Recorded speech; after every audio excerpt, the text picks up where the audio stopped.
Hello, everyone. This is DM Rick. I am back again with our party to continue our campaign, The Shattered Balance. For those that were not here last week, we started episode 1 of a new campaign where our players below were beginning to go into a world that had been damaged by a apocalyptic event 15 years ago, and they are gathered to with their own missions in mind, their own quests in mind, but they've gathered up as a party to go exploring together into this city. First thing I want to do is introduce the players below, and we'll start with Justin. Hi, my name is Justin, and the character I'm playing is Crimson. He's a Tabaxi rogue. Thank you. Luna, please introduce us to your character and yourself as well. I am Luna, and my character is Kiga Chancha, and I am a half-orc fighter. Thank you. Phil, tell us about you and your character. Hi, my name is Phil. I'm playing Toraz, Hobgoblin Warlock, Shadows and Spells, and so much more. Thank you very much. On to Kristen. Yes, my name is Kristen. I play Nori Thistlecloak, and she's a halfling rogue. Thank you, Kristen. And last but not least, we've got Donnie. Hello, I am playing Sebastian Shawstone. He is a human cleric, and I'm really looking forward to tonight. Okay. So first thing we're going to do is have a member of the party kind of summarize what had happened in episode 1. Please go online to either Twitch or YouTube, and you can find the entire episode there. And if you like it, please click that like button because we'd appreciate it here at Initiative League. I think we kind of volunteered Phil before we went online. So welcome. Thank you for being voluntold how to give everyone the summary here. Seems about right.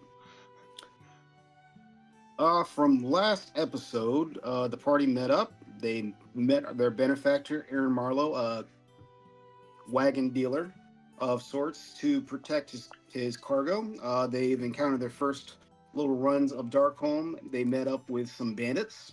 They vanquished some bandits. They had a nice little fireside talk where we got to learn a little more about each other. And then they found a tantalized creature happening around the party. They were able to take it down by still taking a few hits here and there, but other than that, they're on their way to Emberwood now to see what unfolds next. Great. Well, thank you for that quick summary. So, as Phil said to everybody, the party has just arrived in Emberwood after a 2.5 week journey on part of Aaron Marlowe's caravan. Along the way, they ran into some bandits to try to shake them down. Didn't go so well for the bandits. And then after a little bit of traveling, while trying to help some 3 people that were lost, they encountered their first experience with some of the dark magic and some of the cosmic energy that is causing mutations to people in the area near the city. And despite that, Aaron Marlowe pushed on. He just said that's kind of the way it is now. You got to deal with it. And the party makes its way to the little village of Emberwood. Now, one thing that the party has been told along the way is that for a long distance away from the city, the land has been slowly getting desiccated, deserted. Plants are dying. Things are darker. There's even shines of light at night, little motes of light as you get closer to the city. It's definitely whatever happened in that city is slowly working its way outward, probably pressing the urgency on resolution for their issues. So what we're going to do is start the campaign off, and let me bring a map up here of welcome to the town of Emberwood. For those that are there, as you are coming in, you are located. Let me put a little.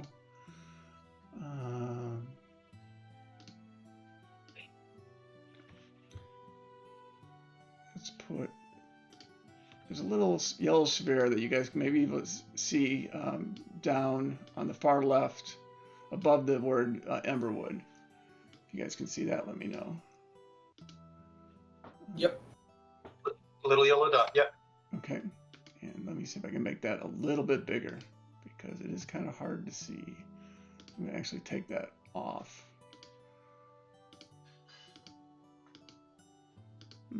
Okay, let me try something else. He's not letting me get. Let me zoom in a little bit closer. There we are.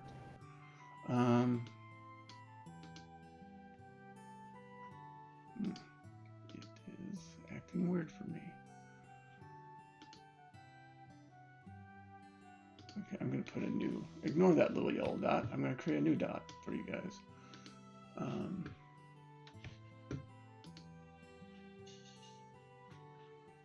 going to do. There we go. The bigger dot. I'll make it a little bit bigger too, so it's easier to see.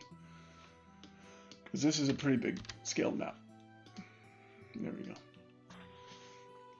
So you guys start coming in this way, and you go by this rather old building that you see here, and there's a bunch of dead trees on the right-hand side as the caravan starts moving in.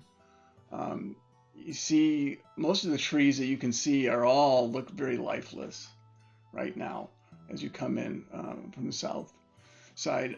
You go by that, but you notice that in one there's a little girl in the tree just off to the side here, and she's kind of waving at you. You see this little girl, maybe 10. She's got red hair, and she's like, "Oh, the caravan's here," and she's waving at the caravan. So what would you like to do at this point? I will. Hello, little girl. Back. Definitely wave back. What was that? I'm sorry. I will promptly turn and wave back at the little girl, kind of bending over to make myself look a little shorter. Okay. I would just squint at her and like, children. She looks very excited, and you see her kind of hop down from the tree, and she kind of walks up to you guys, just very excited, and you hear her say, she goes, "Hi, my name's Emma, Emma Crow. I live here in Emberwood, and I like to help people learn about our village. I'd be if you're not going to be here for a while, or if you're going to be here for a while, I can offer you guys a tour and kind of show you what's around here." Am I still riding the horse? If you want to be, yes. I do. I would love to grab her hand and just kind of throw her up behind me and let her just start chattering away. He goes, my dad tells me I need to be careful of strangers, but if you guys are customers, that might change things. I can give you a tour of the whole town for just 1 gold piece. I toss her a gold piece. All right, thank you. What was that, Donnie? I was gonna toss her another gold piece too.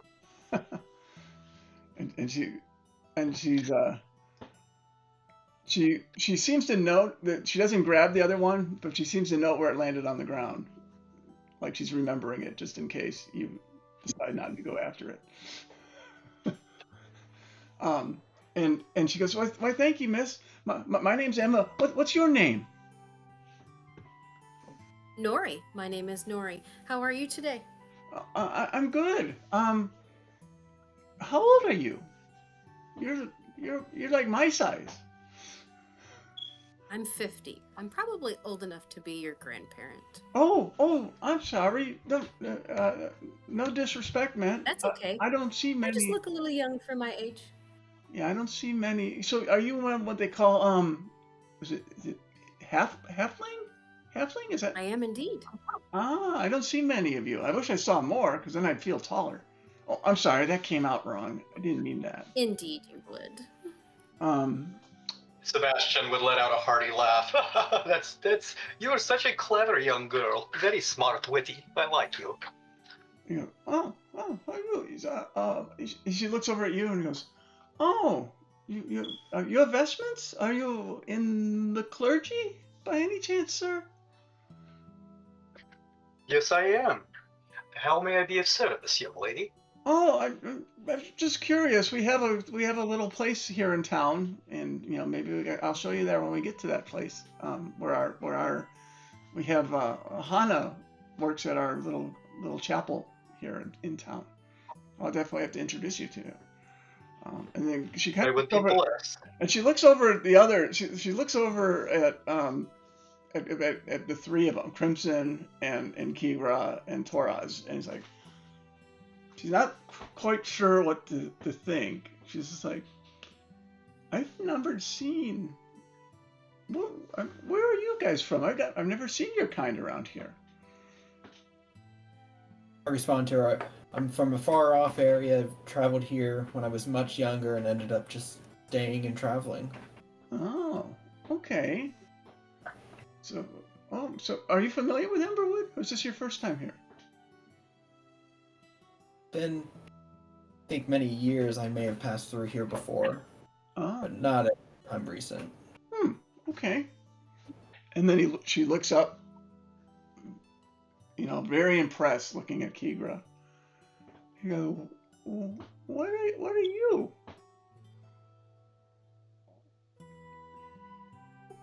Hi, my darling. I'm a half-orc. And I'm about 13 years old. Oh, And I am here for the first time. oh, well, thank you. Welcome to the city. And you're my age, but you're so tall. Wow.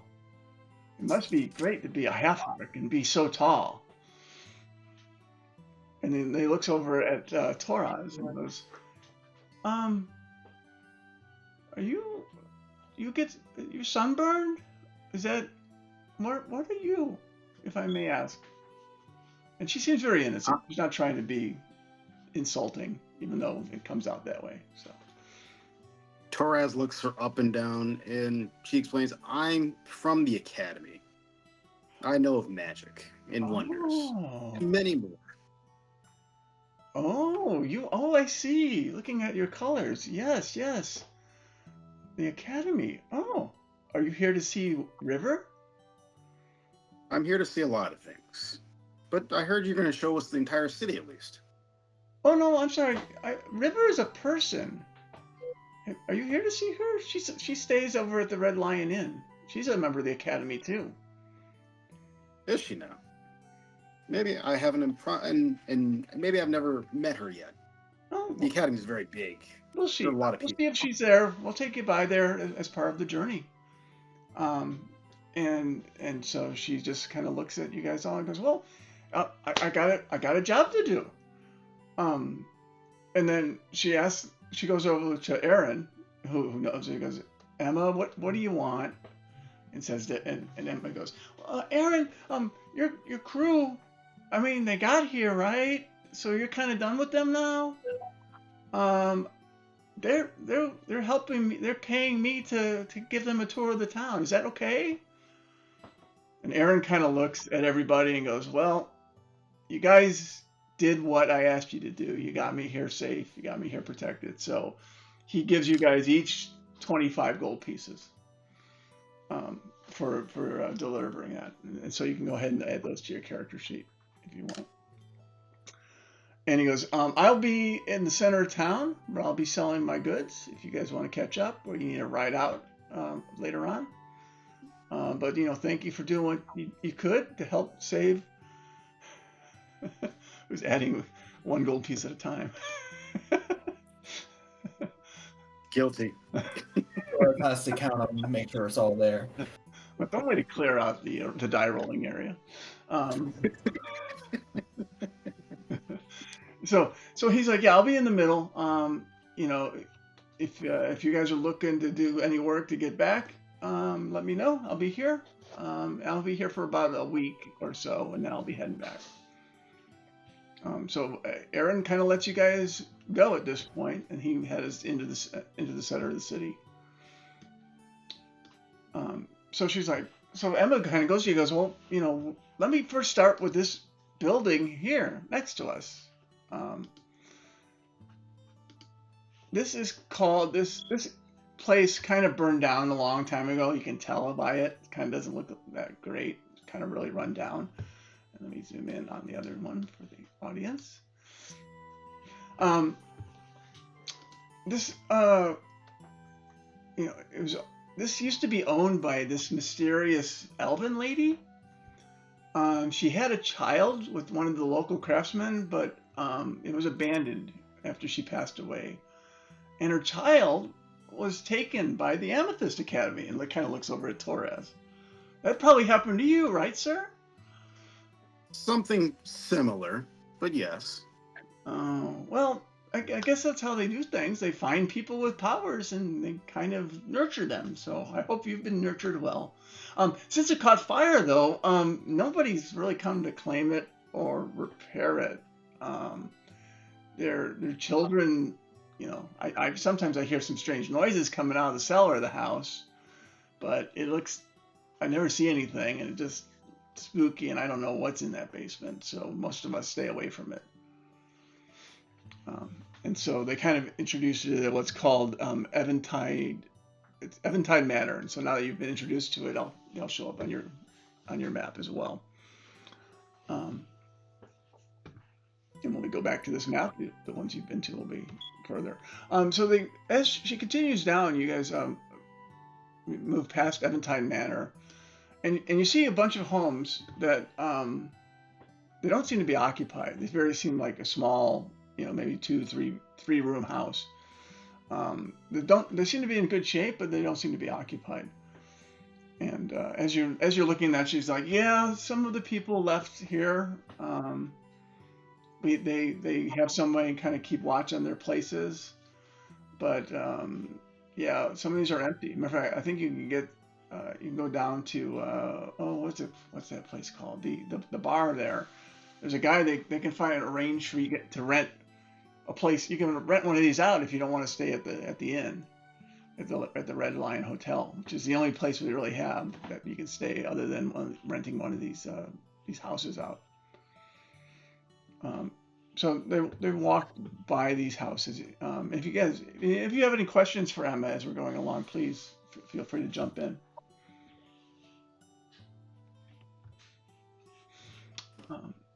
So as Emma continues going down, rather than heading to the center of the city, she takes a right here.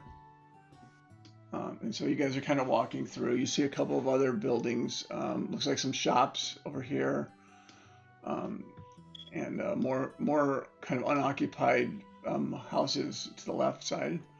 And as you move forward, up ahead, she points to this house with the red roof and says, "Well, that." What kind of shops are there? I'm sorry. It looks like supply shops, and there's some supply shops there. It looks like some like jewelry places that you can see. There's other places that it looks like metal workers. Although it looks like you guys can see smoke off in this direction, which is. And she notices you looking in that direction. She says, "Oh, that's my dad's place. He's a smith here. I'll take you there at the end. You can meet him." But he goes up ahead. There's a place here called the Bark and Buzzard, and you see this. It's actually. Shall I say? If the way it looks like the Bark and Buzzard is the red roof house. It actually isn't. It's actually this tiny little house just next to it. So when they talk about the Bark and Buzzard, many people go into that red roof, but they go to the little place right next to it. It's a small little public house. You can see locals kind of going in there and out once in a while. There's a picture on the door. It looks like a cartoonish picture of a vulture eating on what looks like entrails of a bloodhound. But both the bloodhound and the vulture seem to be smiling through this. He goes, yeah, there's a nice scare. The Allsberg family owns that place. They've run it for at least a generation. Karen and her husband, Holger, make some really good beer, I'm told, although my dad won't let me drink any of that. And they have some pretty good stew there as well. It's not too expensive compared to the Red Lion Inn. Things are a lot more expensive there. And it goes, and there's some game they do it behind this place at night, but I never seen it. They have there's some sort of it's like some sort of challenge for fighters to show their their capabilities. But I haven't seen that because they usually do that at night, and that's well past my bedtime. So Sebastian looks over at Kigra and kind of like winks, nods his head. We have some after-hours activities. Maybe we do. Maybe we do. She walks a Right, little bit. I'm also interested in the food. So she walks a little further past, and she goes, "Well, here's the beginning of a place that is called Hendricks Farm." And it continues down for a while. It's a pretty big space. It's one of the only occupied farmsteads that remain here in Emberwood Village. It was once run by an old human named Elijah Hendricks, but then his crops, like many others, kind of got contaminated, and his livestock perished. And his wife grew ill, and she passed away shortly after the meteor fell. So he kind of gave up on it. And then several years later, Lucretia came by. Do you guys know Lucretia Mathis? She's kind of in charge of the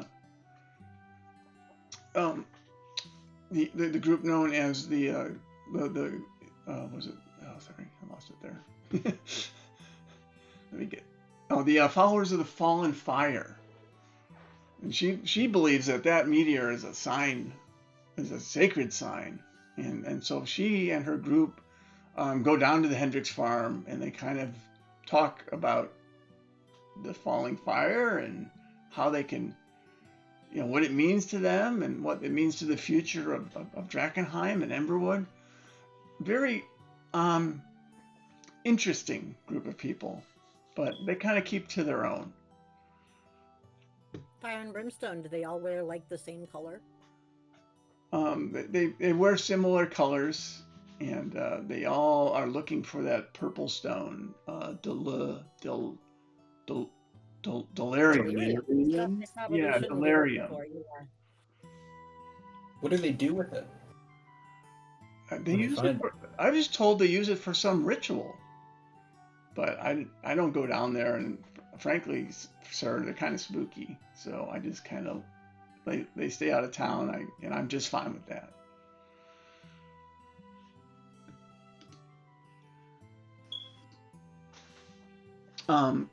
She continues on a little bit, goes around the corner. You see some more buildings that are kind of empty.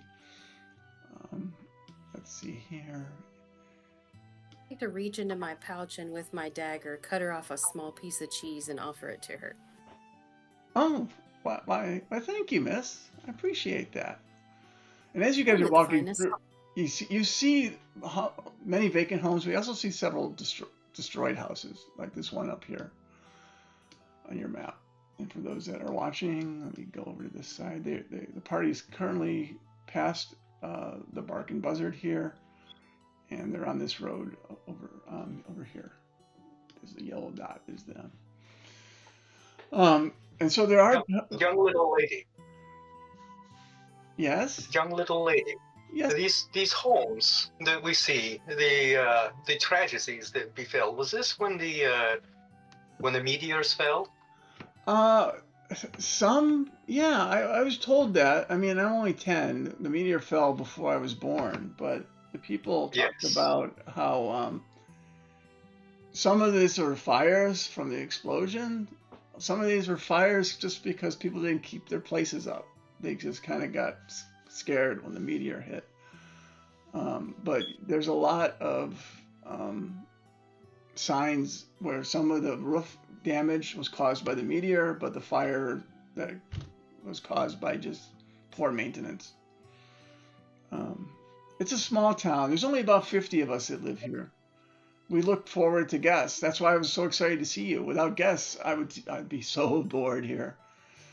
So I'm so glad to see you all. And so she Is there not a schoolhouse? People used to be here. Can you say that one more time? Sorry, I missed that. many people used to be here? I was told there used to be. I mean, if you look at all those empty houses, and they had a family, so there's probably maybe 400 or 500 at one point. Right now, this is the closest city to the city of Drakenheim. So a lot of people, they don't stay here. I wish they did, but they come through here. And as you can tell, it's keeping us, you know, it's keeping us fed, keeping us with shelter. And so we appreciate our guests that come in. But we get some ruffians as well. And as she says that, she points to this place down here. That's called the Skull and Sword Tap House. You guys, as you come there, you see that there's what appears to be a jawless skull impaled by a rusty sword into the side of the main door. And he's like, yeah. She's like, this place is really popular for the kind of people you don't really want to get to know too well. There's some, a lot of scoundrels are there, misfits, people that just don't know where else to go in the city. They go there at time. But the mead and the liquor supposedly is cheap here. I've heard it's a great place to pick up rumors as well. Who owns it? It's actually run by, and then she just has this moment of going over of awareness. It's actually run by one of your kind, looking at Kigra. There's a lady named Frida Longhorn. I think she used to be a fighter or a gladiator or something like that. And she's got a partner. Another person like you, looking at Nori, named Cuff. But he doesn't meet with the people as much. He just kind of sits in the back for most of the time. So this is a place I'm not sure if you want to get cheap drinks and food, yeah. If you want to risk getting your pockets picked, maybe not the right place for you. Oh, I dare them. That'd be fun. So they continue on the little. They kind of go past the Sword and Skull Tap House, and she points to this. I want to ask if there's any. Is there any? What happens to the people get in trouble there? Are there any jails or anything? Anyone keeping order here? Well, the Hooded Lanterns are watching. They have a group of people that are up by the watchtower near the stream up ahead. I'll show you the location. They're the ones that are keeping the peace. At least that's what we kind of hope for. But I don't know. I don't think they do a great job because there's a lot of not so peaceful people in that place alone that just seem to be able to go in and out as often as they want. So I don't know why they're here, but they're supposed to protect us, but they spend all their time at the watchtower. So there's no guards or patrols around the city itself? Have you seen any since I've been taking you around? I haven't seen many. They must be having some meeting or something at the watchtower right now. Because usually they come out at night. They'll come out, and you guys are here probably in the late morning. Okay. Yeah, at night. At night they might come out when people drink a little too much, say a little too much, push a little too much, knife each other a little too much. But in the day, we don't see much of them at all. And as you guys as you're walking past the Skull and Sword, you don't see a lot of people in there, but there does seem to be some people that are inside there even at this time of day. She points you to this on the other side of the street. There's a place that we call the Gilded Lily, and you guys look over and you see it's covered with ornate glowing lanterns. There's veranda arches that are really making a display well. there's as you look inside, you can kind of see like an outdoor stage that's lighted up, and it's and you can see some bars and wines and spirits, from that are next to the stage or near the stage. And she goes, "This is a place where people come to have fun. This is called the Gilded Lily. There was a guy that ran this place before. His name was Mike, and in his honor, we kind of have an open mic night. So every night, everyone has an opportunity to kind of go up on the stage and perform whatever you want. We get magic shows, we get musical numbers, poetry readings, which kind of bore me personally, but there's performances and a lot of the storytelling. I love the storytelling. Basically, to let anyone that wants to get on the stage, get on the stage. And if the crowd likes you, you might get a tip. They might tip you, and you guys can get some money out of it. So yeah, it's someplace if you're looking to kind of just see what people are doing or listen to some stories or maybe hear some things, it's a good place to go, the Gilded Lily. So I recommend that to you guys as well as a place to relax.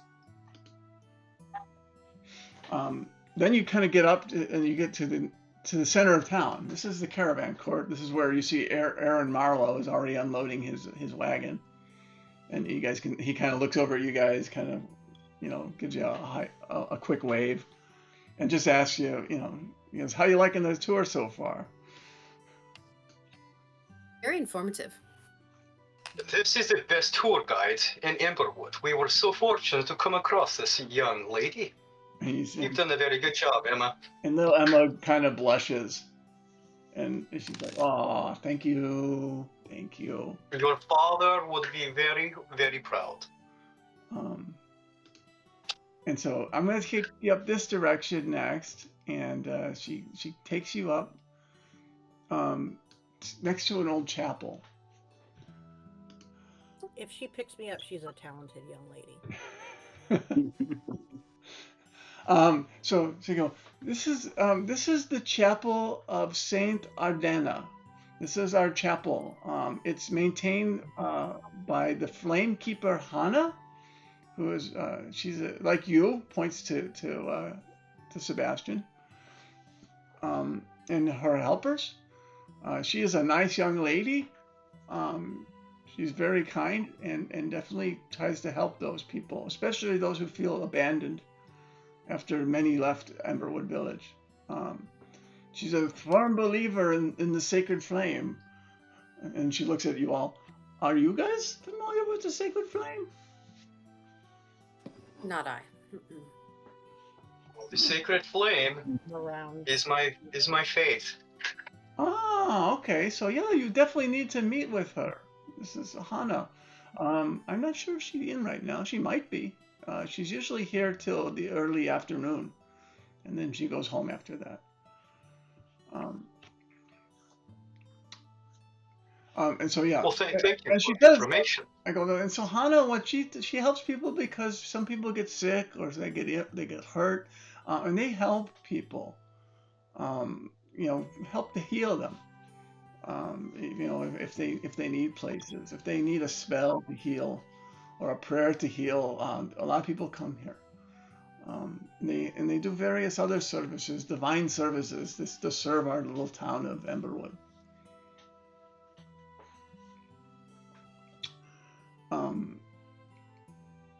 Yeah, and so they show you the chapel and where it's located at. She then up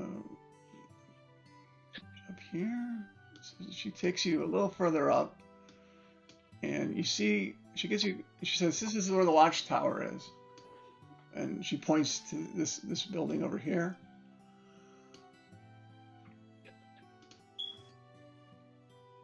So this is where the lanterns, the hooded lanterns, Yes. This is their base. And yes, and The then, city protectors.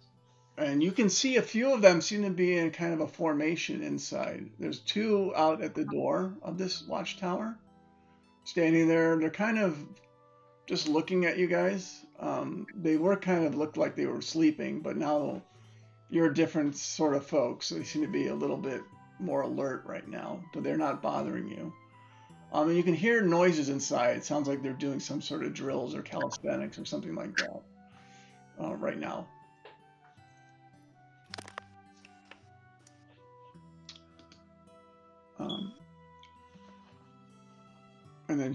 And then she gets to the bridge and she goes, "Here's a bridge." She goes, "If you take this bridge, you continue on to the city of Drakenheim." So it's about 2 days away from here to Drakenheim. Emma, is the water safe to drink? I don't drink it. I've been told everything around here in this stream is tainted. Can lead to contamination and can lead to. I've heard even people can have changes to their body if they drink too much of the water. Indeed, they can. He goes, but just on the way to Drakenheim, there's an old shrine. I know you should. There's a person named Old Zoya. He seems to really. How should I say? She seems to be really kind of weird. Some people think she's a witch, but she thinks she claims that her shrine's protecting Emberwood from the dark times. She's not a fan. Sadly, my friend, looking at you, Sebastian, he goes, she's not a friend of the sacred flame. She has faith in what she calls the old true gods. But she seems... Oh, the old true gods. Okay. So she's not going to, if you go visit her, you might not want to talk much about your faith.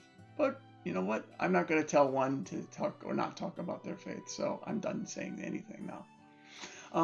I smile at her and it's like, me and her might have a lot to talk about then. We could be good friends. And so Torres, I swear, Torres, seriously, everything that is just not right and everything that's just a little bit evil, I don't understand, my friend. I try to put my arm on Torres, to comfort him, if he'll let me. I shrug his hand off. I'm like, nothing's evil. It's all hidden. It's all in the eyes of the beholder, as you should say. That is true. It is always in eyes of beholder. However, a knife in a gut is a knife. If somebody stabbed you, would you consider that good or bad? Well, if they stab me, that would be bad for them. But anyway, little girl, where are we going next? Okay. 1 second. We're kind of gonna go through some of this area. We're gonna come back toward the caravan court. Nori, can you give me a perception check, please? Yes. If I can get there we go. And you can give me one as well, Crimson.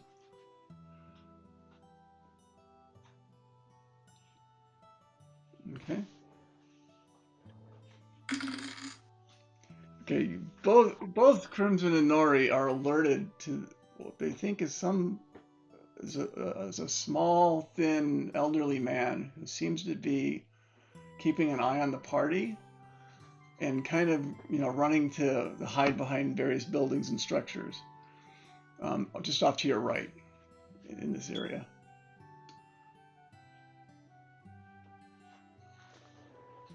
Okay, I think I'd like to just hop down off the horse and hand Emma the reins and try to stealth in behind that first building. Okay. Just to try to catch a glimpse of what I feel like is somebody watching. Okay. Anything you'd like to do, Crimson? As Nora's doing that, I want to try to see which way she's going and try to go around the opposite way to see if I might be able to get kind of in front of where we thought he was going. And everybody else just watched the Rogues One already. And you guys have split the party already. Yes. No. So you guys see Nori jump off the horse, hand it to Emma's like, okay, nice horsey, and he's just petting it, but not quite sure how to move it. Take the reins from Emma and hold on to the horsey. Okay. Oh, she, oh, thank you. I was scared for a second there. Um, where are you going? Emma asks as Nori's walking away with Crimson going the other direction. And I just turn around and I put my finger to my lips. Oh, In secret. a shh. Okay, secret. She's Okay, just saying something. I can be quiet. I trust me. I tell you, I can really be quiet. She's saying it very loud. Can you though?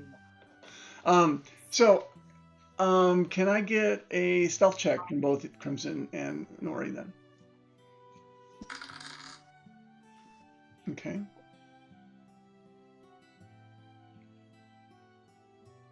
I got them both. Okay. So as you're going around your side, there's like some sort of piece of metal or something in the ground that you accidentally hit, Crimson. It causes a rattling, and that rattling causes the person that Nori's following seems to stop, look in your direction, and turn around, going the other way around the building, where he runs almost right into Nori. Perfect plan. Just what I wanted to happen. Love it when a plan comes together. So yeah, this old man is in front of you, Nori. He kind of ran into you. Okay. I'd like to. Is he human? He's a human man, old man, probably in his 50s or 60s. Very thin, Okay. very gaunt. But he's wearing something that looks kind of weathered, but it looks like it was really fine cloth. And he looks and he looks at you and he puts his finger to his mouth and you see him reach into a pocket. He begins to reach into a pocket. Okay, I'm gonna loop my arm through one of his like we're good friends and we're gonna turn around and we're gonna walk in the other direction together. And I'm gonna have a small chat. And he goes, I mean you no fear, no disrespect, but my benefactor, he said he had something he wanted me to give to you. You met him a few days ago. Ludwig. Do you remember Ludwig? I do indeed. Anyway, Ludwig wanted me to give you this, and he hands you, and I'll send this to you in DM. He sends you what appears to be a letter, a handwritten letter. Okay. I just slip it into my cloak and disengage and walk away.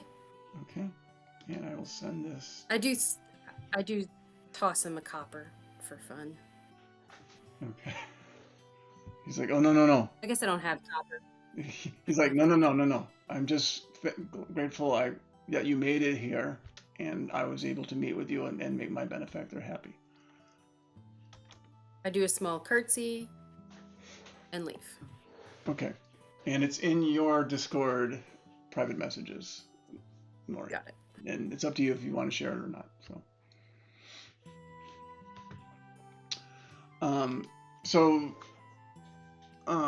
What else? Now that you've taken the thing from the old man, you see him walking away. You catch eyes with Crimson. So, is there anything you want to let Crimson know?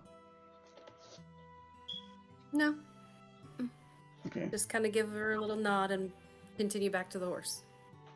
Okay. So, Crimson, you see Nori kind of wave you off, and just start walking back toward the horse. And you see the old man starting to walk, actually on his way over to this big building here.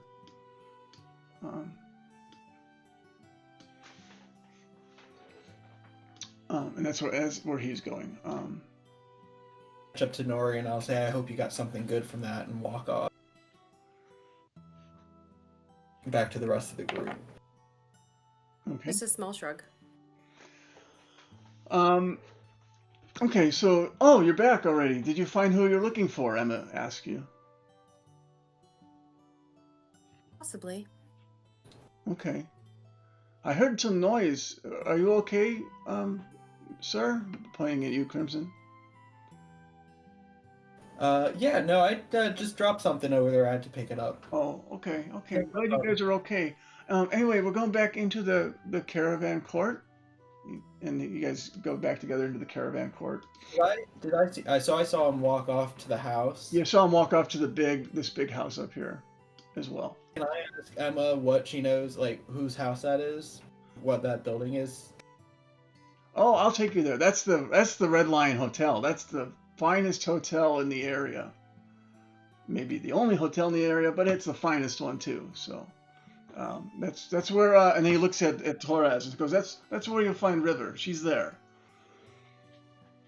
That's a fine accommodations for academy kind of salary. And so you go to the caravan court. Now, well, you see Aaron Marlowe's little area there. He's got his provision stand. He's basically taking out his jars of dried fruits and nuts, and cured meat. He's got. Actually, one thing, does he have your gear that you guys grabbed? You guys haven't unpacked that yet, right? From him. No, we Yeah, haven't. we'll have to pick that up, and I'll have to see if he's got any herbs and spices and So, yummy things. Yeah, I think what he basically has. He has what looks like a big chest underneath. They tuck underneath the cart, so maybe that's your stuff's in there. Maverick, you think it definitely is some because he can't fit it all in there, so it isn't able to close the chest completely.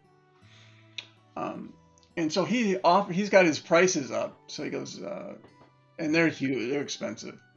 From where you guys remember where you came from before, it's probably at least 5 times the market price from where you're used to. So definitely things are scarce if he's being able to sell things at that price.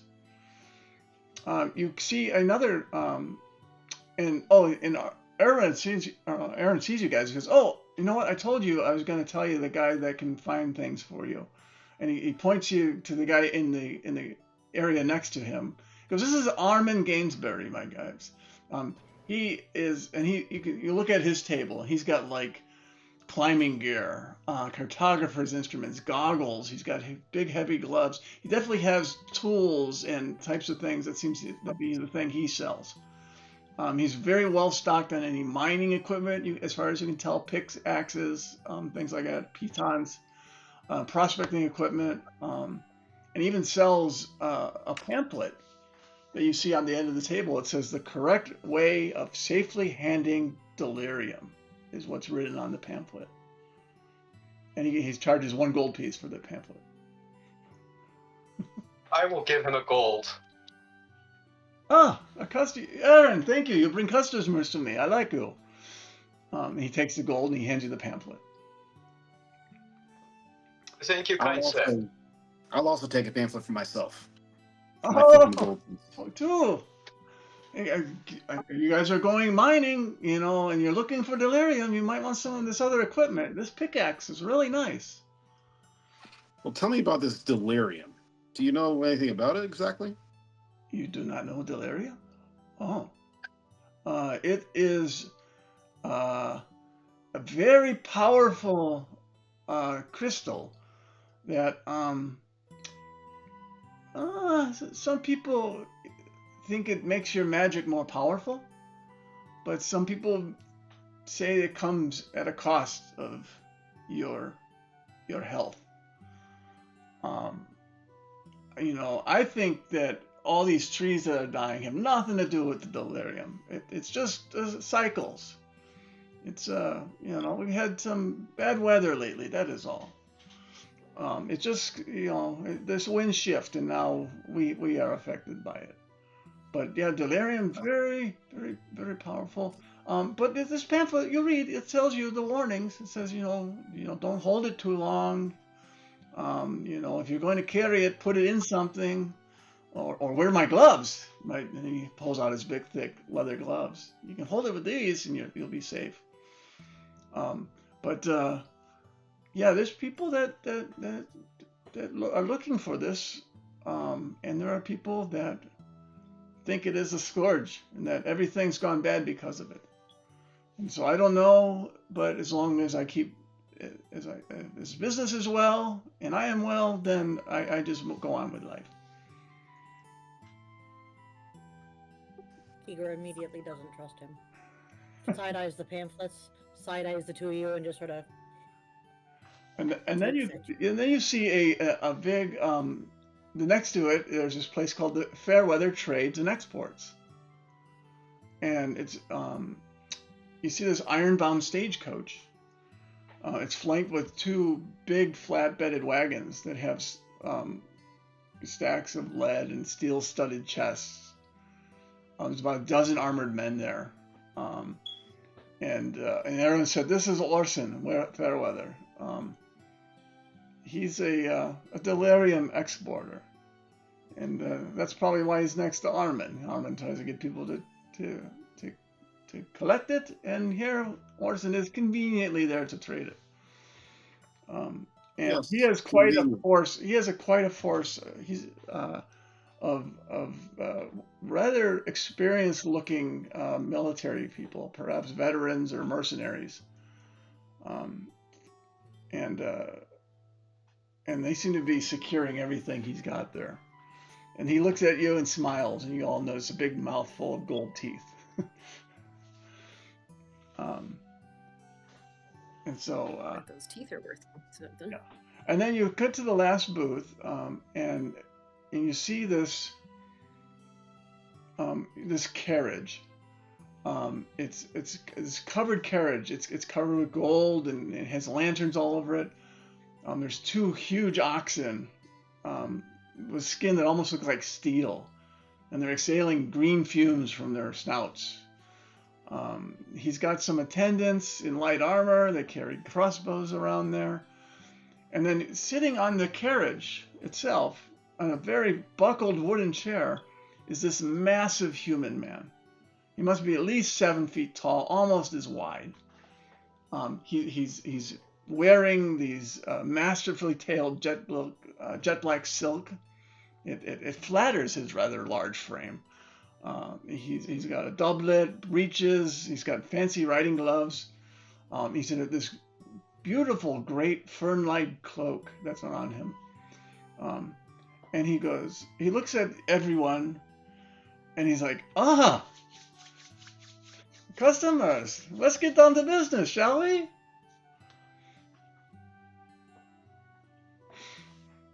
And so, Let us see your wares. he goes, I have many things. And he goes, are you sick? I've got a potion of healing. If you get into a fight and are really hurt, I've got some even better healing potions too. I've got scrolls, many different spell scrolls that I sell.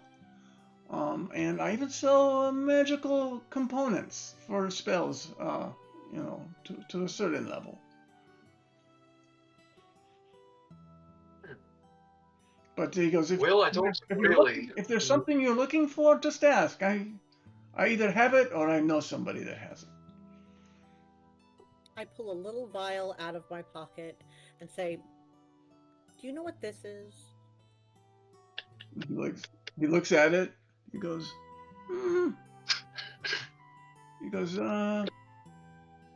this isn't one of mine, but that's a healing potion. Where do you get this? A box. In a box. Okay. It was in a box that was under a bunch of crud. He doesn't even know where the box came from. I don't know where the box came from. I have the memory of a flea. You have any cheese or persimmons by chance? Are you asking this gentleman? He, by the way, introduces himself as Aldor, and he goes and you hear Emma say that we call him Aldor the Immense for obvious reasons. And he kind of looks at him.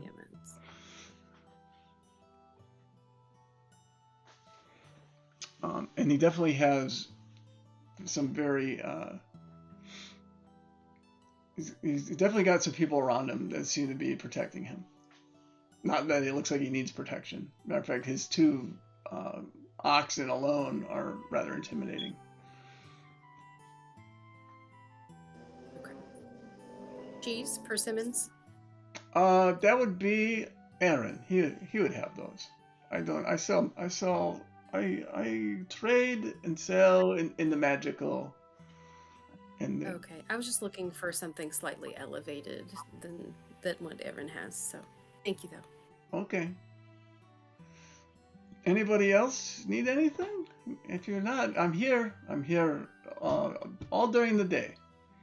Um, and you know, and if you know people that need stuff, please send them my way. I really appreciate that. For every referral I get from you, I will give you. And you see him counting. 5 silver pieces, just to give them my name.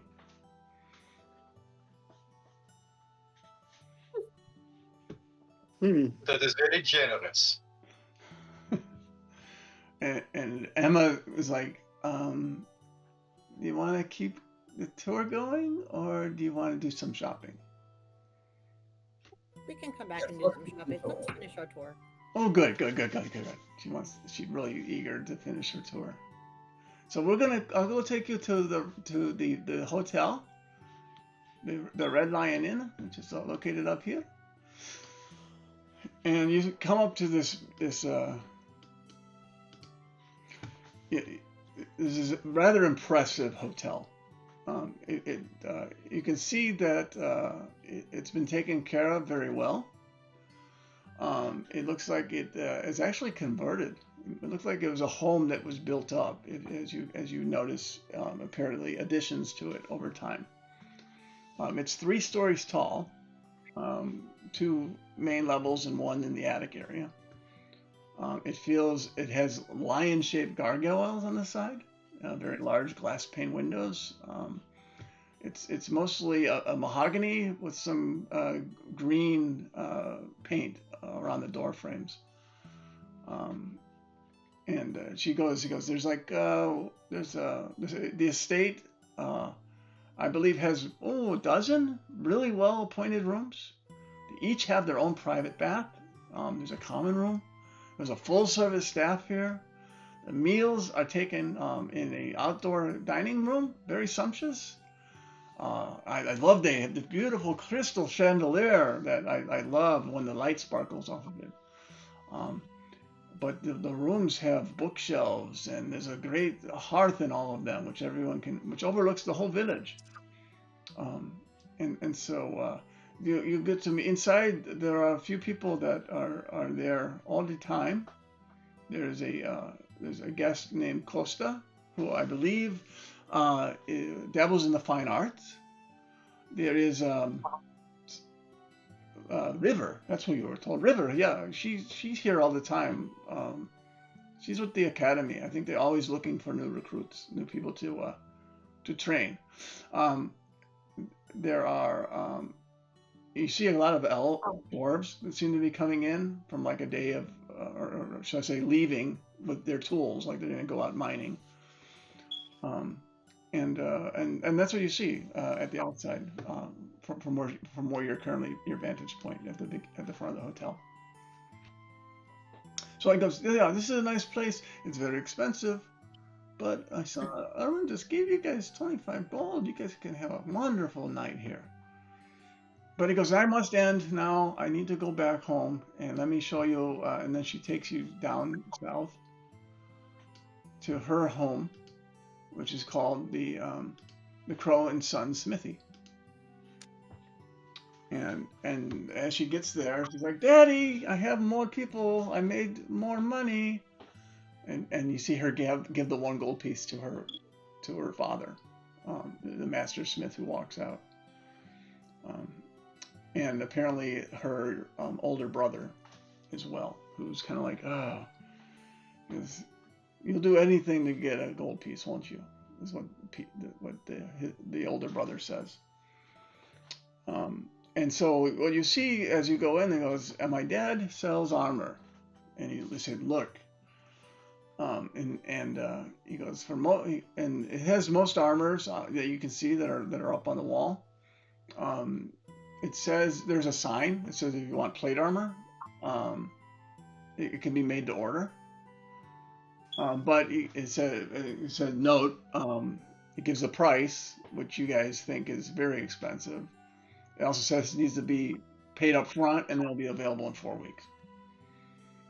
It says he accepts payment in coins, gems, and precious metals only. He does buy used equipment as well. So he's like, Does he? would you like to trade in your armor? And so, but he's busy. He just sees you as, somebody.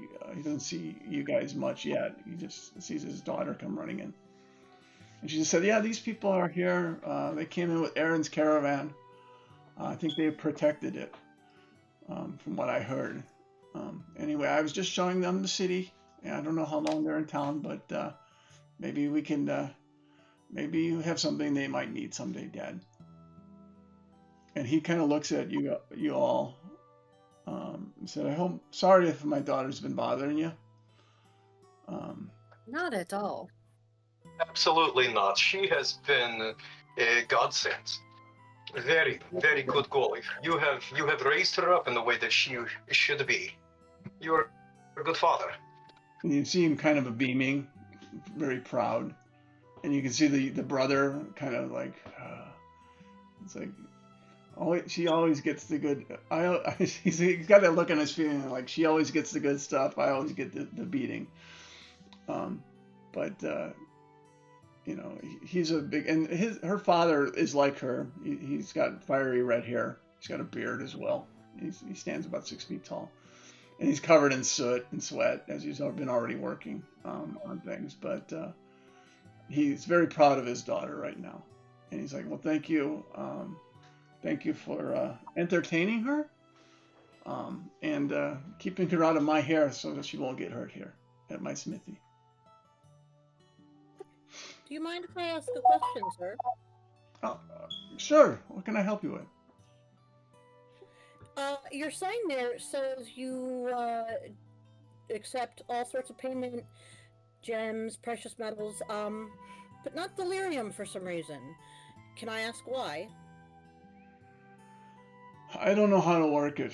Everyone I know that works it, they're either rich or they're dead. And I don't like those odds. Oh. I'd rather have a modest income than be dead, so. Very true. It is a wise decision. He goes, if you really want to trade in delirium or put delirium in your armor, go talk to the big guy. He can help you with that. You met him, the immense human. What's his name? Aldor. You mean the people that was bigger than me? That was insane. I have never met anybody bigger than me. Yeah, maybe that's why he doesn't get affected by it, because he's so big. But I don't. I've got a daughter and a son here, and I don't play with something I don't understand. Where is your wife, if you don't mind me asking? And you kind of see a dour look on his face. He kind of looks down, and you see Emma and her brother also kind of look down. And It seems like we shouldn't be asked. Your other son is that, huh? I am sorry, but we lost her a few years ago. She got sick, like a lot of people have in this town. We tried to get by with what we can do, and not spend our time about what we could have done. There's a lot of things happening in this city. Why do you guys still live here if there's so many things just going wrong? Because the demand is high. There's so many people that go into that horrible, that whole mess over there in Drakenheim. I don't know why, but it keeps me fed. It keeps my children fed and clothed. So this is where the money is, and we don't want to move out of this area. This is the area we've lived in my whole life. I've lived here since my parents moved here over 45 years ago. It's home. Hard to explain, but it's home. I certainly understand that. I understand acutely. When you have your home, it's worth staying and fighting for. Yeah. I thank you. Is there anything I can get for you? Anything you're interested in buying? Or you guys just got into town. Maybe you're looking for a place to settle in first. If you buy I'm used armor, perfectly I fine. have some in a box. Can you say that one more time, Luna? We might have some used armor in a box that we don't want to carry around with us. Oh, okay. Well, I'm here for at least another couple hours. You're welcome, or I'll be back again tomorrow. We start pretty early, right around 7. Well, do you know of a place where you can at least take the night that's not too expensive? I would go down to the Red Line is beautiful. It's beautiful to look at, but it's way more than I can handle. And I make probably a lot of money in this town. So if I were to stay here, I would go down to Bark and Buzzard. Go talk to Karen and Holger. They lease out some of these empty cottages that you saw when my daughter took you around the town. It only costs, you can have the whole cottage.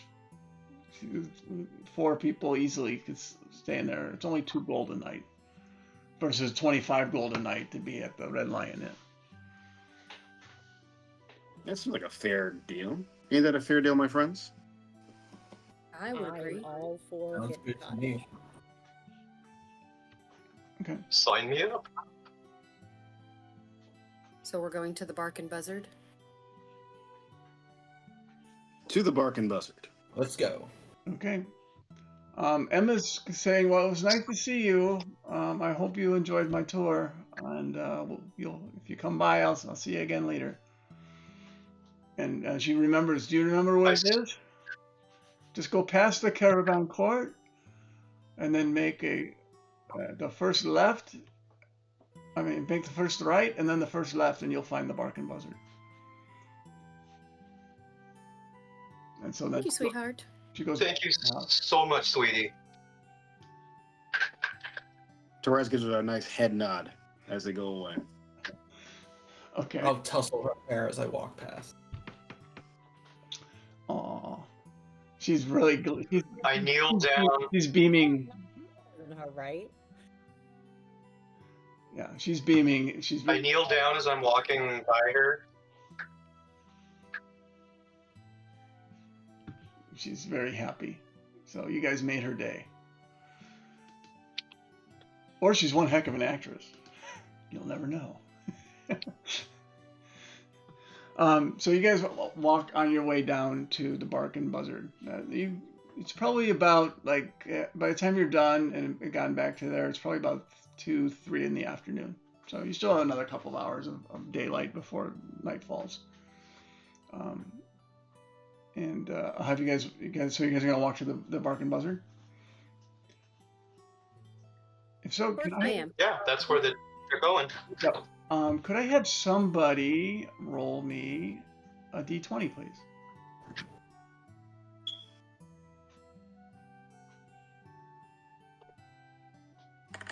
Good. First one There we go. counts. Okay. Somebody did it. There we go. I won't off the first one, but yeah, I'll go. Boraz beat me. I'm gonna go off the I'm fast with fingers. yeah. So Fast fingers. So yeah, as you're walking by, you do start to see members of the Hood Lanterns starting to come out, like they're getting ready to start their patrols. But they're still sitting on the other side of the caravan court in this area here. They're just kind of checking the caravan court out to see if anything interest. You can walk past the caravan court. You see all the people you met before. I'd like to go shopping if that's possible. Also, is there like a message board or somewhere I might find wanted posters? You don't see any wanted posters here. Not in the caravan court.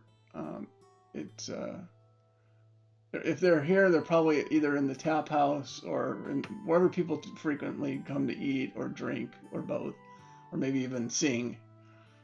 But in probably one of those 3 buildings on the way to, or one of the 2 buildings on the way to the Barking Buzzard, if not at the Barking Buzzard.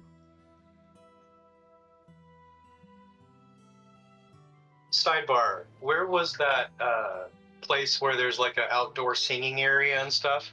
Is that at the Barking Buzzard again? That's at the Gilded. Gilded Lily. Gilded Lily. Okay. Okay, so as you walk down, you get to the Barking Buzzard, and you can. So you're all standing in front of the Barking Buzzard. What would you like to do?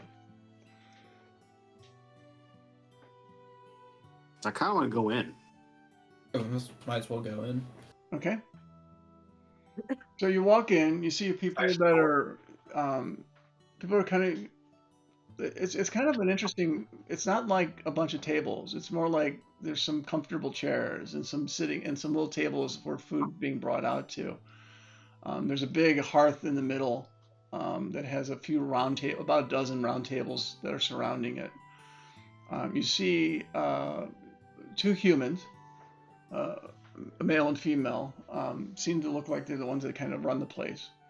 And they're carrying beers and ales on trays out to a couple of people that are eating, and there's one that has some lamb stew on it for a big hearty guy that looks like a dwarven miner. He looks and he goes, and the gentleman looks at you and goes, "You here to eat?" I'm here to rent. Might as well eat while we're here too. I'm always up for some food.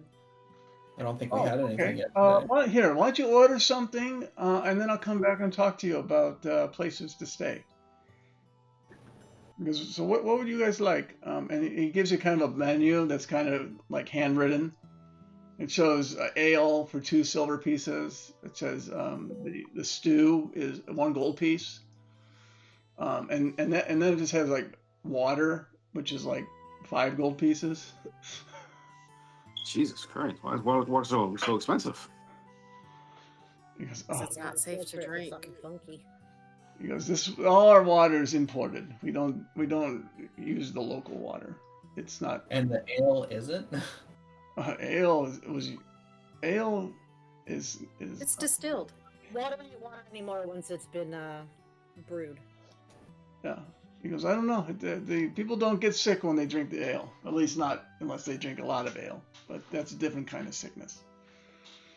I will take 1 pint. And there's 1 pint of ale, please. Oh, okay. He goes, is this all on a tab, or are you guys going to pay up front? I think we'll pay up front. Okay. That works, yes. So how many ales? I'll take 1. 1. One. You young lady, you want one? I go, how old are you? Oh, pardon me. No. Absolutely. He takes a second look and then he realizes, he catches himself. He goes, oh yeah, ale for you, yes. And then he looks to you, Sebastian. Ale? The strongest you have. Okay. And I will be the judge if it is strong or not. Okay, so how many ales total? Is that 4 or 5? I lost count. 5. Okay, so No, it's 4. I'll have water. oh, okay, so that'll be 5 gold and 8 silver pieces. Then I'll take Or if stew, you too. give me 2 gold, I will throw in a fresh baked bread on top. Done. Bread it is. Okay. So he takes the 2 gold for the ale, and then who else wanted the meal? Did anyone want the stew? I forgot. I'll take stew. Yes, stew. Good. Okay, 2 stews. Stew. I'll take a stew as well. Okay, so that's 3 stews. Okay, so that will be then a total of 5 gold pieces, and that will cover everything. I throw down 2. Okay. I gave 1. I gave 5. Oh, a tip. And you notice that Holger just does. He sees it, but he just takes it because it's sitting there on the thing. So he says, "Have a seat. I'll be right back." And so they go. He goes into the back. You see him talk to his wife, whisper something to her, and she looks very excited. And she goes back in, and it looks like she's starting to work on something right away. And so as you guys are waiting, you can see them working in the back. You do notice that there's other sort of. You see some dwarves drinking right now. There's a couple of humans. It looks like generally a more martial group of people that are eating here. They're either heavy laborers or maybe even mercenaries that are here. And then you hear some noise out in the back as you're, if you're interested. Like a noise of like something hitting like steel on steel. I want to step out back as I look at Kikra. Okay. Do you want to come see what this is all about? Not until I have my ale and possibly a bite of that bread with some stew. Understood. You must make sure your blood sugar is up. I get it. So, okay. So, are you going out, or are you going? Just you, Sebastian? I'm gonna wait. Okay, you're gonna wait. I'm gonna wait for the I'll go ale. Sebastian. Oh yeah, okay. I'll go out with Torres. I'll go with Torres. Hey, when they bring up my ale, Miss Nori, would you mind bringing it out back, please? Absolutely. My I water so is- appreciate you. Okay. And so, as you go out there, you see two people that have weapons on them that are attacking what appears to be a suit of armor without a person in it. And you hear a very like metallic sound. Have at thee, cure. And then it gets hit, and you'll say it. Ah, 'tis a flesh wound. And he seems very silly things like that when he's getting hit. But you don't see where the voice is coming from because there's no head to this suit of armor.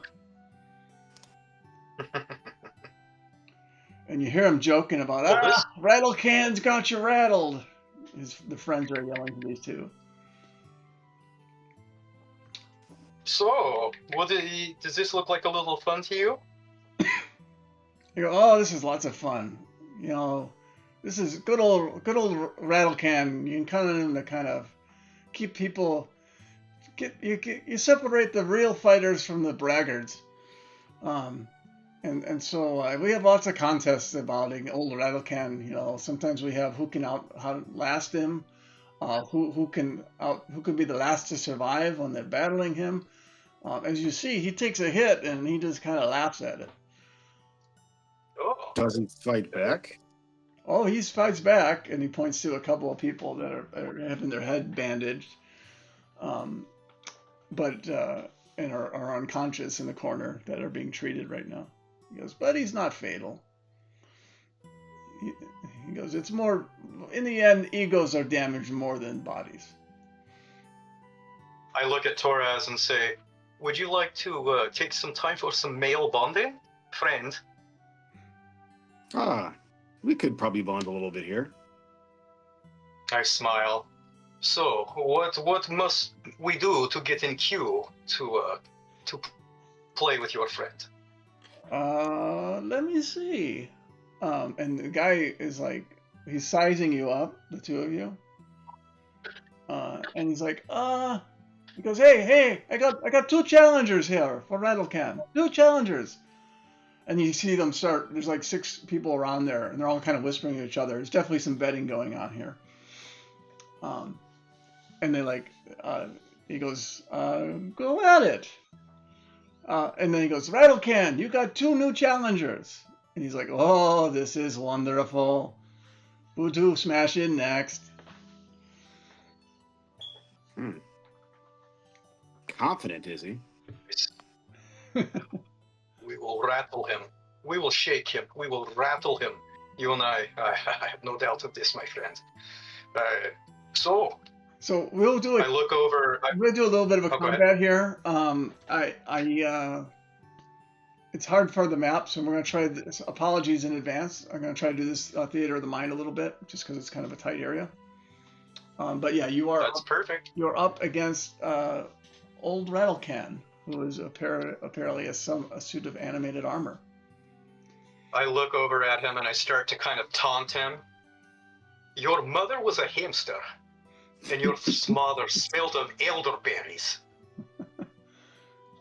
He's like, that Monty guy again. Okay. He goes, have at me, and he puffs himself up.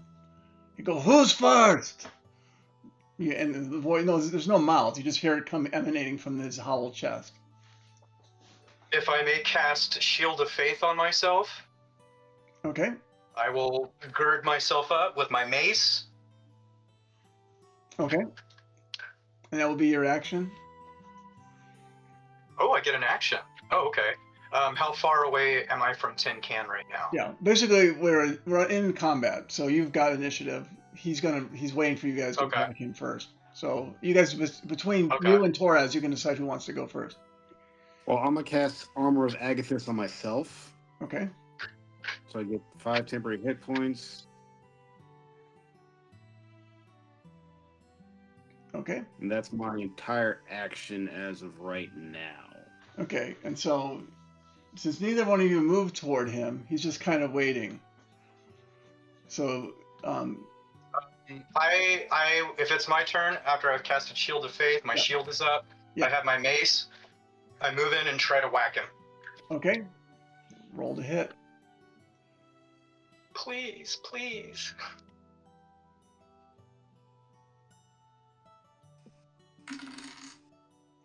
And your mate, That would be an 11. he lifts his metal arm up and it quickly deflects the mace out of the way. He goes, where did you learn to fight? Okay, now for something completely different. Torres, what would you like to do?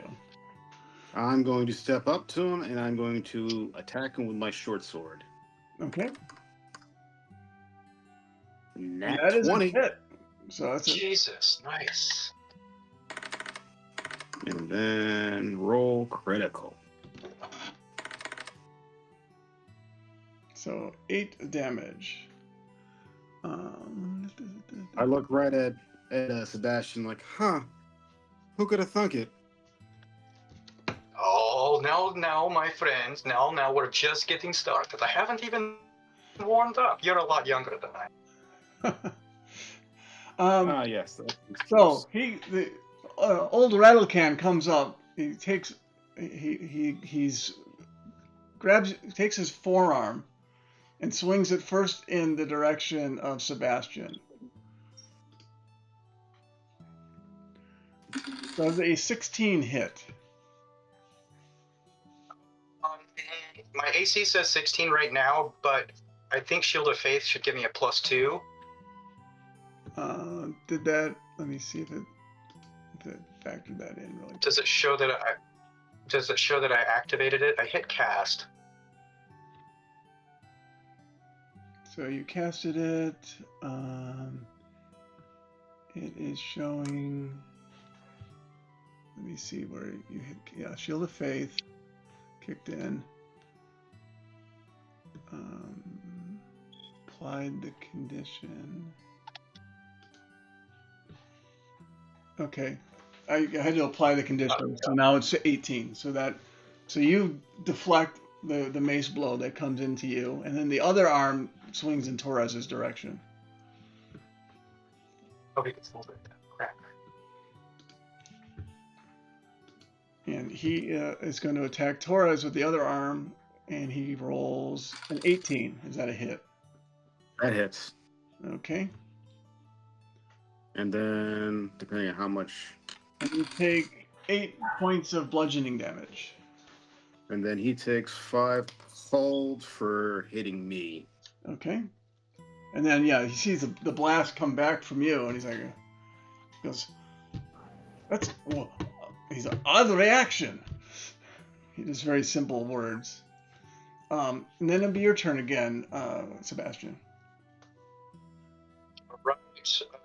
I'm still too close. I can't disengage. Well, I could disengage, but I don't want to do that. I'm just gonna swing my mace at him again.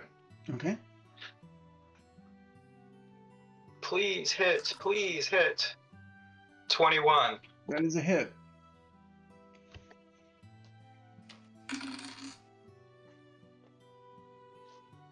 Seven bludgeoning. Okay. And I look at Torres and I see, my feet are back underneath me, friend. Pass turn. Okay. Toraz, what would you like to do? I'm going to take another shot at with my short sword. Okay.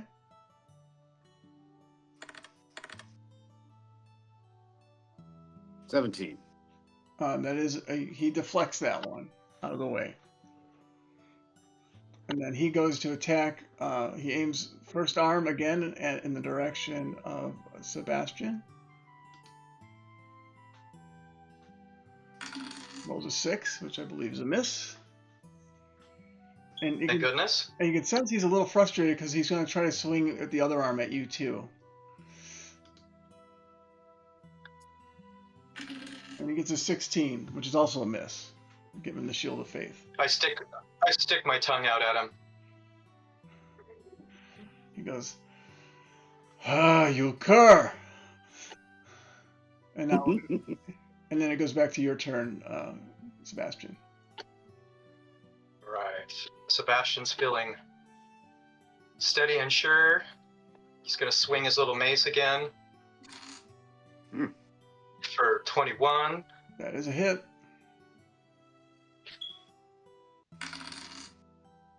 Total of 4 bludgeoning, and I've just got this big grin in my periphery. If Torres is looking, he's not seeing me looking directly at him, but he'll notice that I am focusing on him in my periphery with the smile on my face.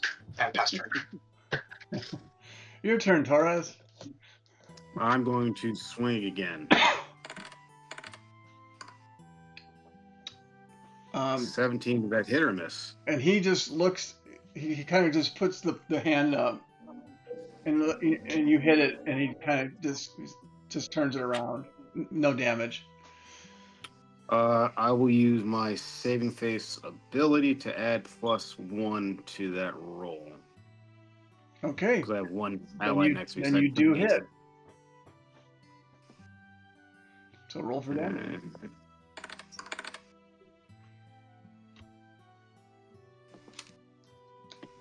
Okay. I look back at Sebastian and sneer. I can hit 2, you know. Okay. And now the animated armor attacks. And he looks at Torres this time and leads off with a 23. Yeah, that hits. Which causes 5 damage. This is a bludgeoning damage. So, okay. So you're at 7 hit points, right, Torres? Oh, no, 2 there. I was. 2 hit I'm points. at 2 now. Okay. And then the second swing, he's going for you as well. Oh, man. But he as he swings down, his forearm falls off and misses you entirely. And now he's only got one arm to attack with. And then you hear people going, "Oh!" And then you see more paperwork being shuffled around in the betting pool. So go back to your turn then, Sebastian. Right. If I weren't close, I would guiding bolt him, but I'm too close and don't want to disengage. Swinging with my mace, which is a miss. There's a miss. Okay. Pass turn. Torres. After taking that big blow, you kind of shake yourself up and stand up again. What would you like to do? I look him right in the eye. I look the arm in the eye and I Eldritch Blast it. Okay. I'm tired of playing with this. And that is a hit. game.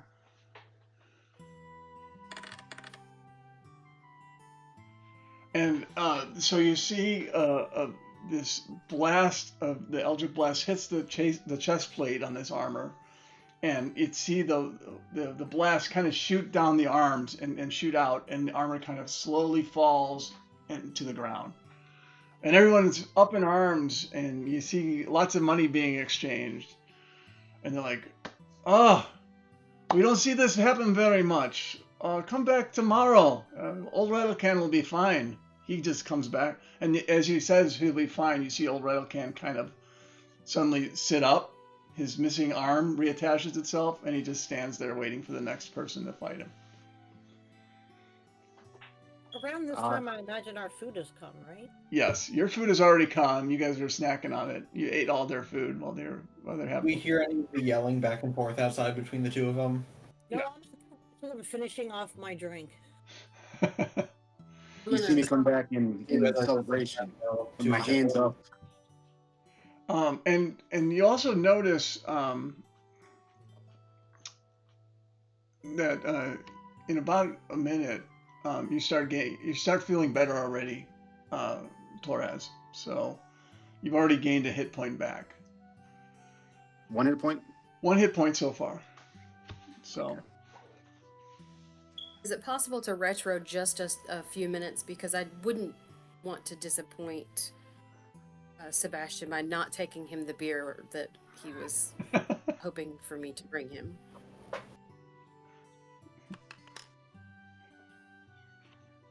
You got the bear now? So you're going to hand the bear to... Hey. Okay. Yeah, I was hoping I could have taken it out to him while he was fighting, and I'd just be standing there waiting for him to get it. Yeah, you just stand there, and he's just watching what happens with the blast as you hand him the beer, and he's like... So you feel a nudge, Sebastian, as the beer, the stein hits you in the arm. Thank you, Nori. Thank you. I have worked up my thirst. I just guzzle it. So yeah, that while that combat's going on, you see the gentleman comes back. He says, "I see you." He goes, "This is you, Crimson and Lori and Kigra." Because your friends are having fun with Battlecan.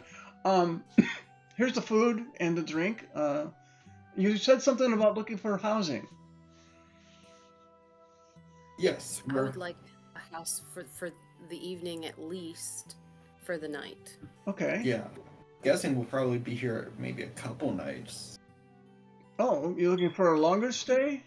Okay. He's like, do you want to be in the center of town or more outside?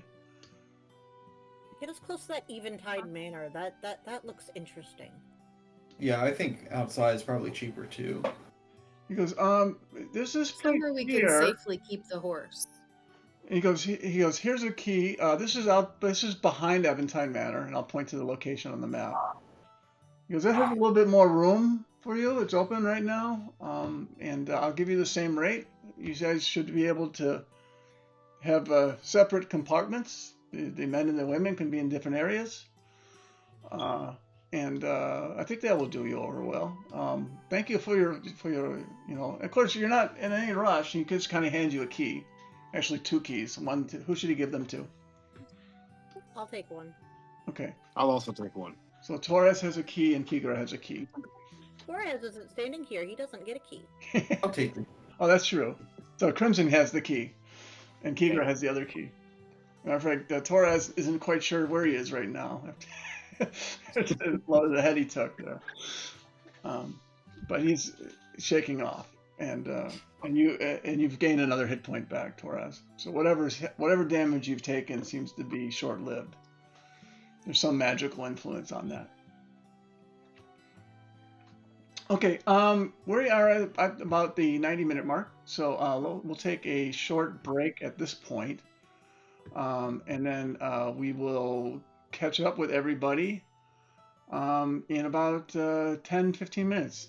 Maybe not even that. How much time do you guys need? 5, 10, 10, 15? What do you? 5 or 10. Okay. Either one. About 10 minutes then. So go, get your drinks, get any food you want to have, and we'll catch up again here in about 10 minutes. Okay? See you all then. Bye-bye.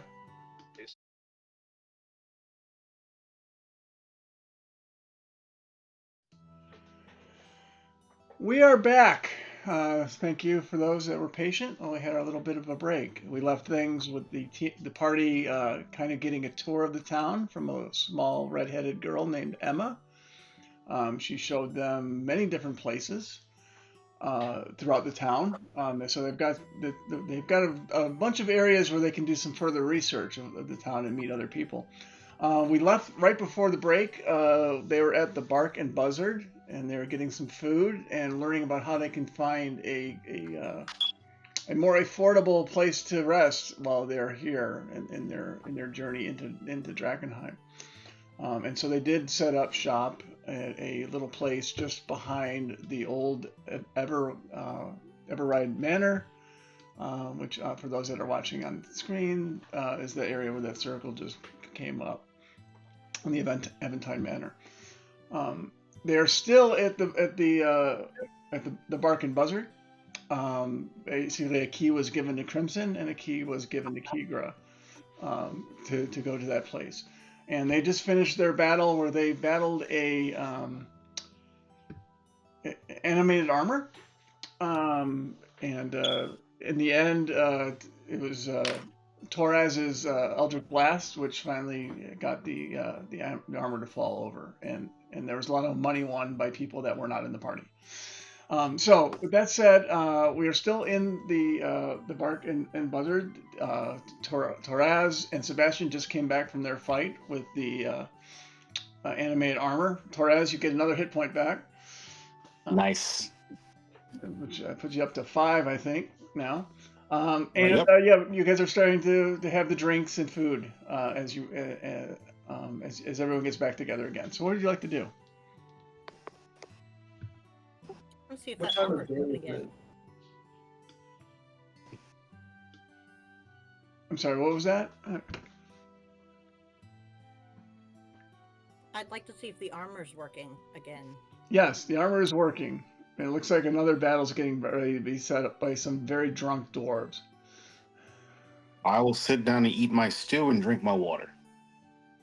I'm gonna bring my stew outside, watch the battle, and put myself in next. Okay, so you're gonna line up to go one-on-one with the armor. Okay, what about you, Nori? I like to just sit and observe, so I'm just gonna be drinking my ale and watching as the hooligans that seem to come in and out of this establishment make their way around the room and in and out to fight with the rattle can thing. Okay. And I think I'm gonna go outside, and I think I might join the betting on the match after the one that's happening, and just see what they're all talking about. Okay. Sounds good. And what about you, Sebastian? If Torraz is inside, I'm gonna look at Torraz and pat him on the back and say, "That was absolutely excellent, brother. It was so much fun that we had. I cannot wait till next time." And I turn and go outside to watch the next fight. Okay. Nori, can you give me a perception check, please? Yes.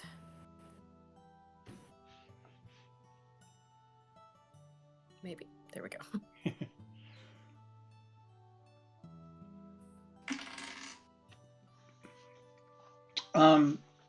You notice a young tiefling come in. Looks like this.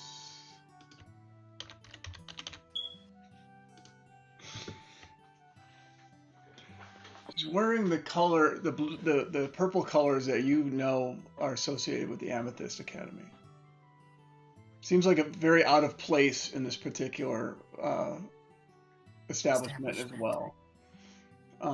But she takes a seat kind of in the back corner where she can see you guys that are sitting, and she can get a look out the window where old rattle can is. And she's just sitting down, and she opens her book up, and she's just looking around and taking occasional notes. Okay. And I'll leave that there. You guys can always look at the images again in Shard by clicking them from that scrolling area where the die rolls show. if you want to look at something again.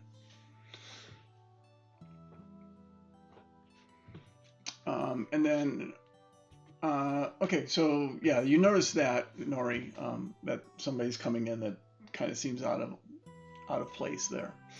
You also notice the two humans are kind of surprised that she is there, and they go up to her and whisper something. Give me another perception check to see if you can see what she might be whispering.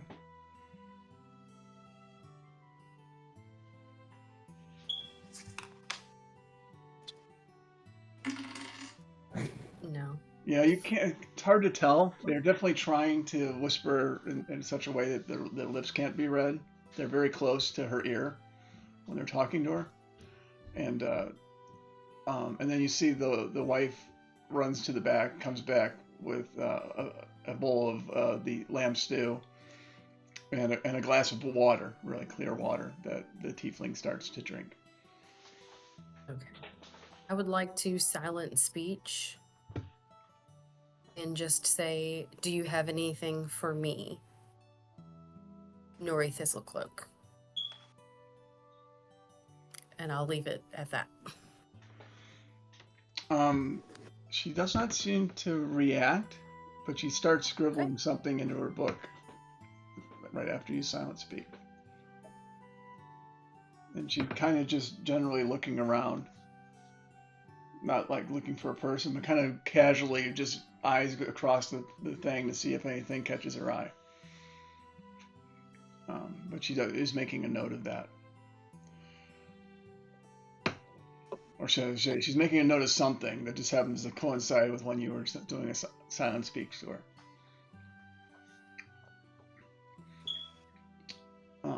Okay, so let's go to Kigra.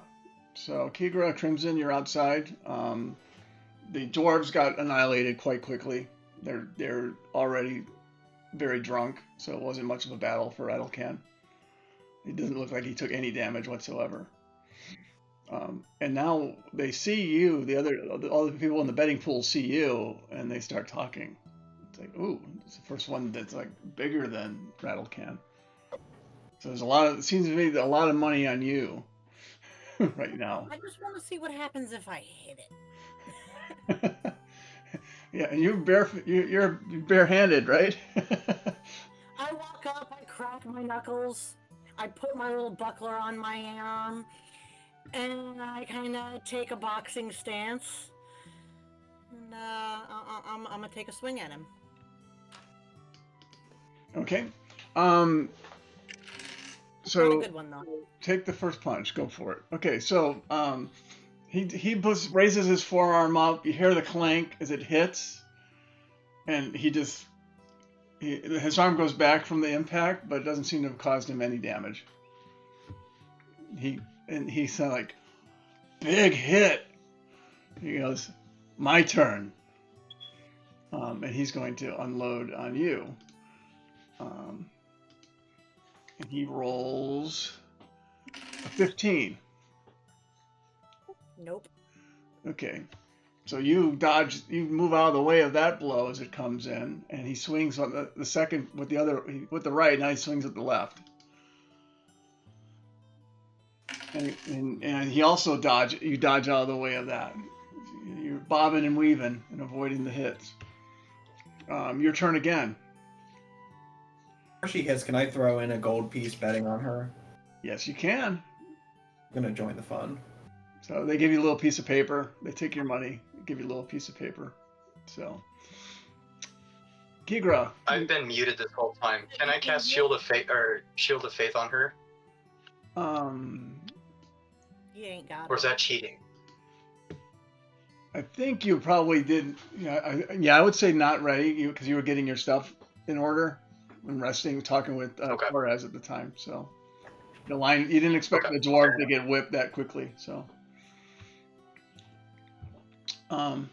okay, so go ahead and you can attack again.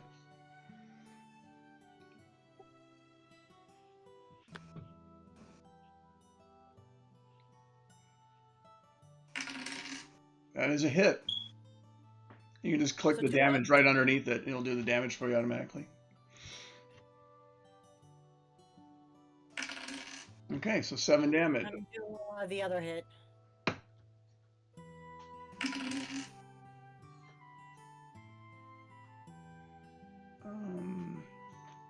So that was 2 hits. Okay, was that 2 attacks or 2 or Oh, does the double punch have to hit twice to? the double? Oh, the double punch is Sorry, just where you're hitting with both hands, like slamming it, versus 1 punch in the second one. So if you're doing a double punch, then it would have been okay. So you were doing 2 punches, right? That's supposed to be what I was doing. I might have hit the wrong button though. Yeah, you did the double punch, which was both hands together. That was a hit, and that's why I did more damage. And so you wouldn't have the second attack at that point. Gotcha. Okay, then I'll just do the damage with the D8. Okay. So you're at, that puts you at, okay. I'm just keeping track of its hit points. It's going to attack you again, and you guys look like 2 big boxers now. There's no weapons being swung. It's just fists are flying. And the first, he swings his right, and you bob out of the way and miss. He comes back with the left, and misses that as well. So you guys are bobbing and weaving some more. It's your attack again, Kigra. All right, I'm gonna do 2 regular punches this time. Okay, so roll the attack on the first one. That is a hit. You can do the D6 plus 3 on that. Okay. Okay, and go roll for the other hand. Ooh, that one missed. He bobs out of the way of that one, and he comes back up with a right, tries a right hook on you. But you back up, miss that. He misses entirely. Swings with his left again, with a 20. I assume that's a hit. Yeah, that's gonna hit. So he hits you. The left comes in, causes 5 points of damage for you.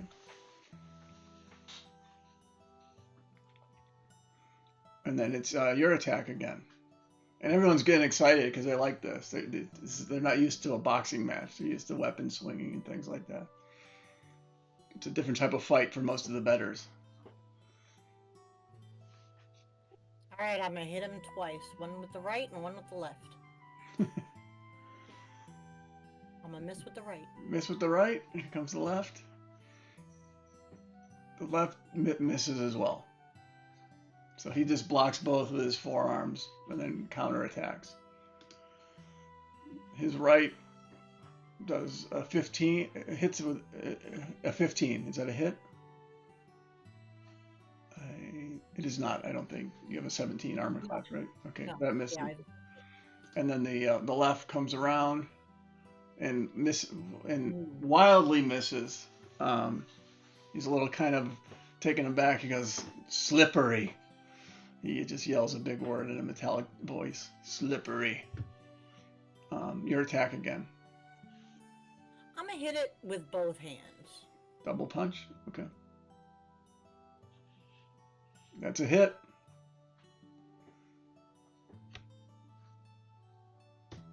That's a big hit. Okay. And he kind of backs up a bit. And he's like, big but slippery. And he goes to attack you again. He swings his right. 21. Yeah, that's gonna hit. And he gives you, where'd it go? I didn't see it. Oh, 5 damage. No, there it comes. Wait, I got a lag on my end here.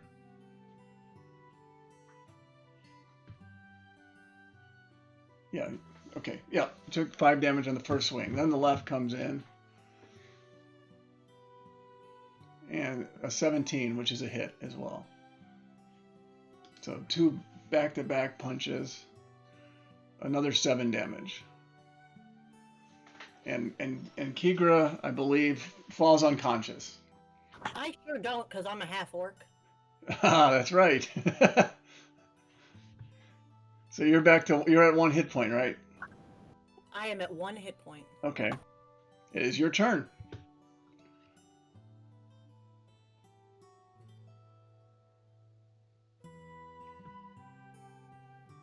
I'm gonna hit it really hard with both fists, Okay. if I can.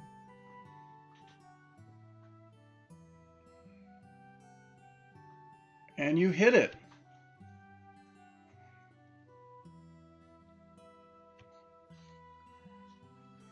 And you knock it back. It is very, you can definitely tell he's shooken up. He wasn't expecting you'd pop up like that.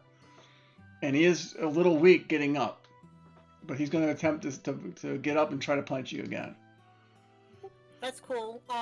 Does using my second wind count as a whole action? I can't tell. I think the second one's a bonus action. Is it? Because I'm gonna use that. Okay. You want to do that first before we roll this crit? I'm trying to find it. There it is. Okay. Okay. That's nice. Okay. That's nice. Okay, now he's gonna roll the damage on that hit. And let me get down there. Where did it go? Okay, let me roll the damage on that hit. And that's crit.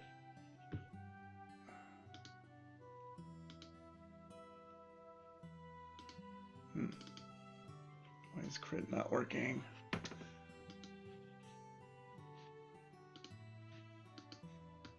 Oh, Because it likes me.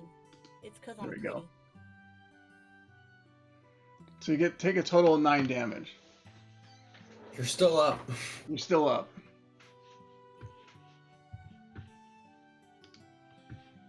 Okay, it's Alright, your turn. Double that bugger.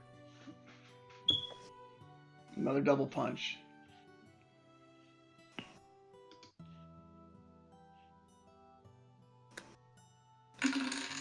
That is a hit.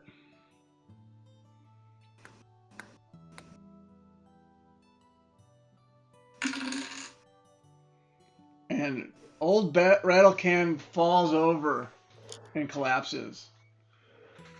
And a lot of cheering. They loved it. And even the owner comes in and goes, "That's a kind of fighting we haven't seen here in a while. Fighting the old-fashioned way with your fists." Never learned how to use a sword, but he's like that. And so he's very happy. You get paid out 3 gold pieces, Crimson. For I assume you were picking Kigra. I think you said you were. I will give her one of the gold pieces.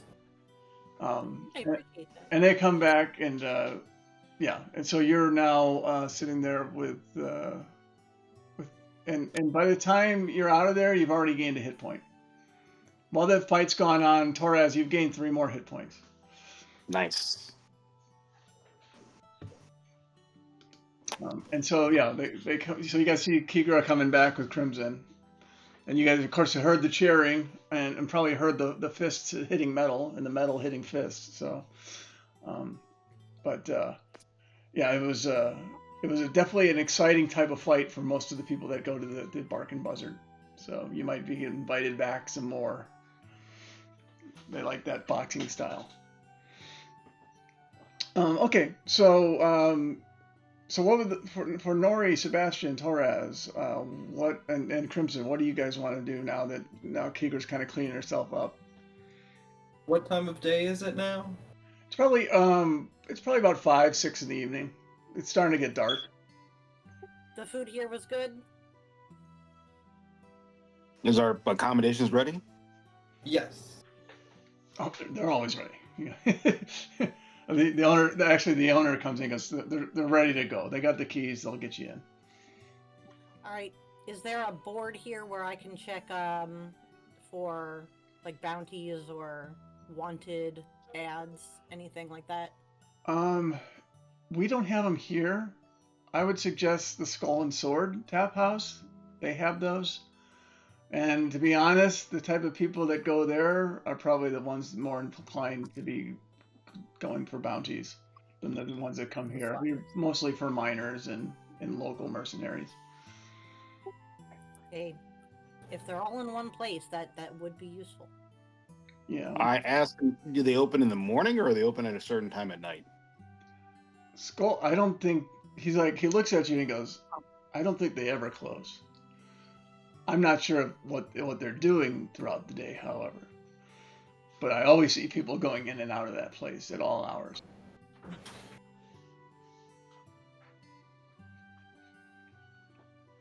I'd like to go there. I slip Okay. out to Old and let him know that I would like to talk to him about brewing at some point if I get a chance, but I will make my way to the Skull and Sword Tap House. I will go with Kira as well. And No reason to split the party, I don't think. especially Especially Well, for going there. if you're going there, Or given what Emma told you. So, yeah, you guys walk together. By the time you get to the Skull and Sword, both Torres and Kigrid get another 4 hit points back. Topped off.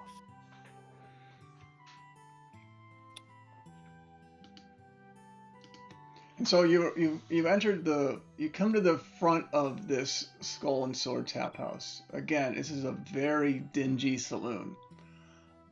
As you remember, there was a jawless skull that was kind of impaled by a rusty sword that's sitting right by the main doors. You do see people kind of, when they walk in, they kind of tap the skull or touch the sword for whatever reason as they go in. And then, but you definitely see there's people in there, and it sounds like you can hear a lot of noise from the inside. Does it look like they're tapping the skull or touching the sword on purpose? Because it might be something I do as I walk in. It looks like it's intentional. It's almost like some sort of macabre greeting that people do when they enter the building. I'll tap the Alright, skull then and I head will on do in. as the locals and touch the sword. Okay. I will not Yeah, I touch do the the scroll same. or the sword. I'll just walk through. Okay. Me too. What about you, Nori? Are you gonna attach the sword? I actually just want to like touch the hilt of the sword and just Okay. Okay. kind of. Ew, it's gross. So you walk in, and as you're walking in, this body comes flying across into the wall next to you.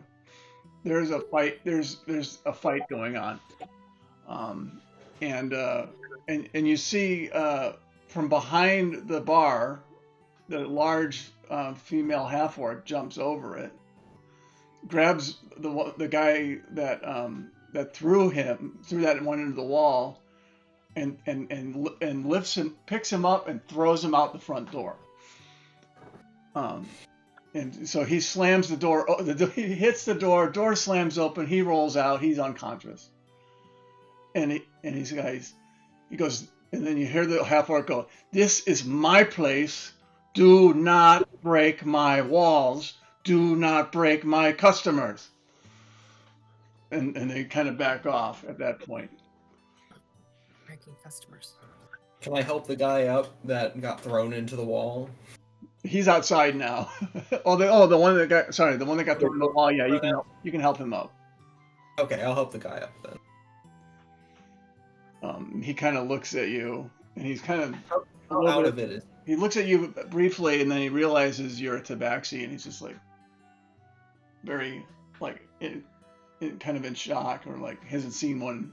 He heard about him, but he's never seen one live.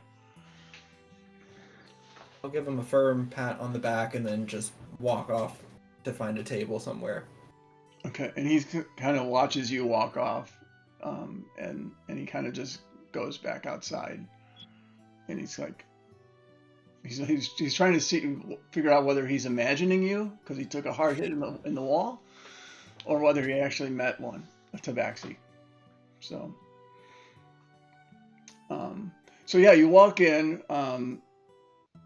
middle of the fight, just immediately stopped, by this other half orc, who's very very particular about the status of her establishment.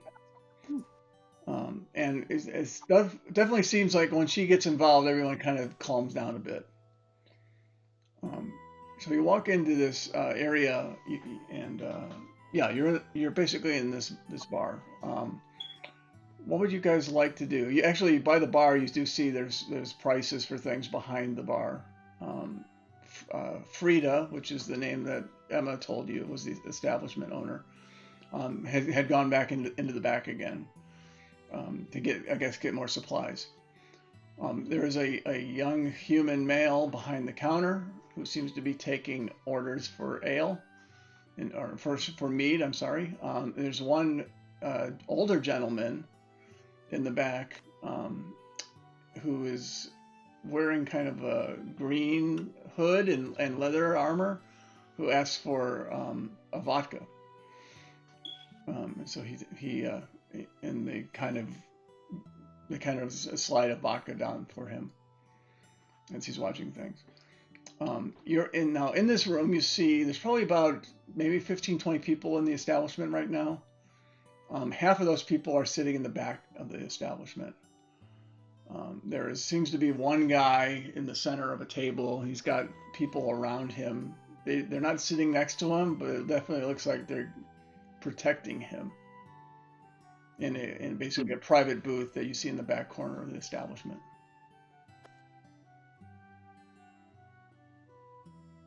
Is there a message board? Anything for me to look for bounties on?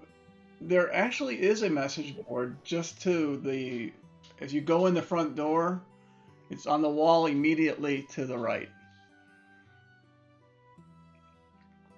And you see bounties for people are looking for wanted delirium. People are looking for I need someone to help me get rid of the rats in my basement. Gotta have that old stereo. Gotta have the rats in the basement. And then there's people that are looking for escorts, or people that want to be escorted into the city. I was about to ask, what kind of escorts? We're in a bad place right now. I mean, it could happen. It could be both types in this place. It seems to be a post looking for someone to help that will escort newcomers to the city. And then there is there's another posting for looking for mutated animals, and they're willing to pay 50 gold pieces for a mutated animal that's alive. Alive, okay. Interesting. I'm gonna commit that one to as much memory as Kigra can. And I'm going to go to the bar and order something with enough proof that I'm not going to catch anything from it. Okay. They have brandy, they have rum, they have vodka, and they have gin in addition to mead here. And it's very cheap. Oh, they have gin? They have gin. And it's only 1 silver for a vodka and a gin and a rum, and it's only 5 copper for a mead. I will have a rum. Okay. I will be having a gin. You got a gin and a rum. That's 2 silvers you can drop. Gin as well, please. Are you partaking in the evil-spirited drinks, Sebastian? I think I have a little taste for some vodka. Okay. I throw a gold piece onto the bar. Does this cover this? And the minute you throw the gold piece out, everyone kind of looks at you. And then they kind of look back to what they're doing. And you see somebody whispering in the ear of that boss guy in the back table. What about Maybe you? wanting to keep the big stuff in your pocket. So, Nori, what do you... Have they never seen goblins before? I think they're more interested in what you pulled out of your pocket. I hope they aren't. I do not trust them. Trust, yeah. that's Nori, it. were you getting a drink or not? I was getting a gin. Okay, got a gin. So okay. So yeah, just drop your the appropriate amount of money down from your character sheet. I'll trust you guys on that. It's only a silver piece. Not gonna break the bank. Okay, so somebody comes up to Nori at this point. Another halfling. You notice that he was sitting next to the guy in the back booth, and he kind of introduces himself, or herself. My name is Cuff Goldberg. I'm one of the business partners here at the Skull and Sword. Where are you from? Where's your party from? Oh, we're all from a bit of around everywhere. Are you asking me specifically? Well, I figured, halfling to halfling, we could talk. Plus, you have some traits that, shall I say, I'm familiar with. Oh, I mean, I'm from Dreckenheim, in the area. Oh, you're actually from I'm the city. I'm Nori Thistlecloak. Thistlecloak. Okay. Where are your friends from? How about the one that dropped the gold piece on the counter? Where's he from? Sebastian? No. Not the pompous No. cleric. Oh, Taurus. Yes. You know, we've not known each other but just a few weeks. Oh. And I try to just keep to myself. He's a little bit of a character. So I don't really recall where he's from. He's with you though, right? It was with is debatable. It's we are all hired at the same time by the same person. The caravan man? Yes, Aaron. Yes, Aaron. Yeah. Oh, interesting. Yeah. That he's hiring a different caliber of protector. I see. Interesting. Oh, only the best at this point, I do believe. Yeah. Well, a lot of people think they're the best. So it does not surprise me that you would not be an adventurer if you didn't think you were the best. We have made it this far. He's like, well, so why you choose this place? There's, they're like singing across the street at the Gilded Lily. You can. The Skull and Sword? Oh, I mean, we were only here because Kigra, she's a bounty hunter. I think it was Kigra, somebody. No, Oh, bounty hunter, huh? I see. What other kinds of work would you guys like to do? I know somebody's always looking for bounty. I do know that one. And I do believe Sebastian is always looking to spread his faith. Oh. Okay. Otherwise, We just have if you would be my partner, he's in the back. His name is Mel, but everyone calls him Blackjack. He is very interested in finding hired professionals that can find things and bring them to him without gathering too much attention.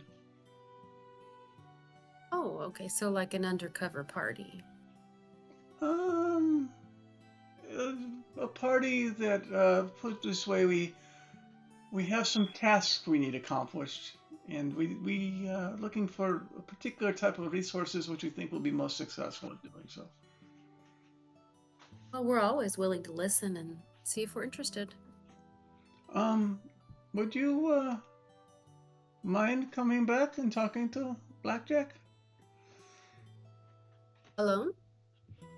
Oh, bring your party by all means. I don't want you to feel Okay. threatened.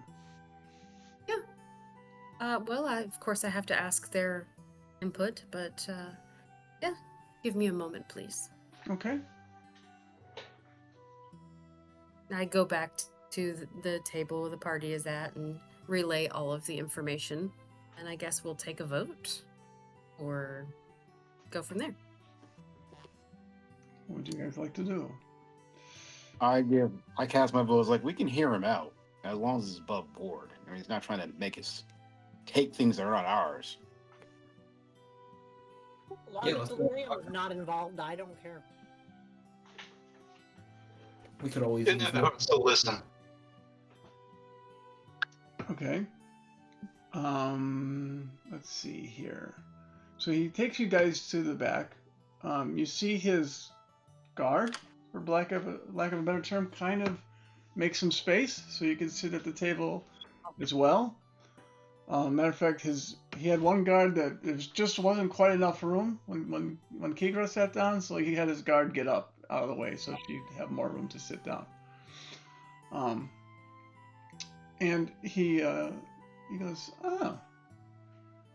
Cuff told me you guys might be interested in doing some other work around town. Is that true? What kind of work are you talking about? Like finding something. Let's say finding something that's missing. Finding someone who's missing. Ah, Is it how did this okay person go if the missing? How about this? Tomorrow morning, meet me here. I will just me and Cuff and my friends. He's pointing to the people around him. Will be the only ones here at around 10 a.m. and we will talk more.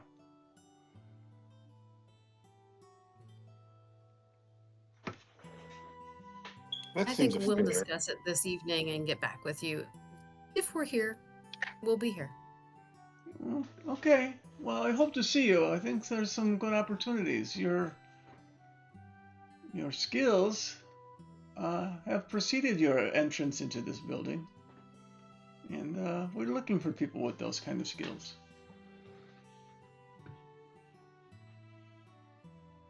I must have seen you guys fighting in the alley.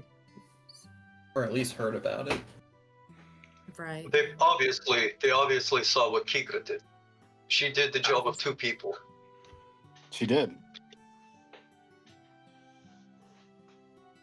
I'm still very impressed about it. Remind me, never make you angry, girl. I would like to keep my teeth in its current place. I don't know, I might have to go punch that other guy with the gold teeth, man. I'm sure the Smith would accept gold teeth as payment for stuff too. He probably would. If not, I bet Emma would. A lot of people would. Here's a poor child. Oh, okay. So yeah, so you guys, where are you guys gonna go from? Are you gonna stay in the establishment, or are you going to go out? Is Gonna it make dark? a You few- can do whatever you want. If you want to stay there and maybe cause another fight or stop a fight, you can do that, or watch, see who else comes in, things like that. Or you What can- time is it? It's probably about 7 o'clock now. I'd like to stay and see who Didn't else. Kiger want to get some things? Did she not want to shop? Well, it's too late now if it's 7 o'clock. You might be Well, surprised. that depends on what you're looking for. You guys are right across the street from the caravan court, and you can see that there's still people there. So I don't think they've stopped selling anything yet. And you see lights going up, so it must be like a night market. They've got lanterns up and stuff like that. I love a good night market. We can peruse the night market and see what they have for the wares. Okay. You guys leave. Crimson, can you do me a perception check? Sure.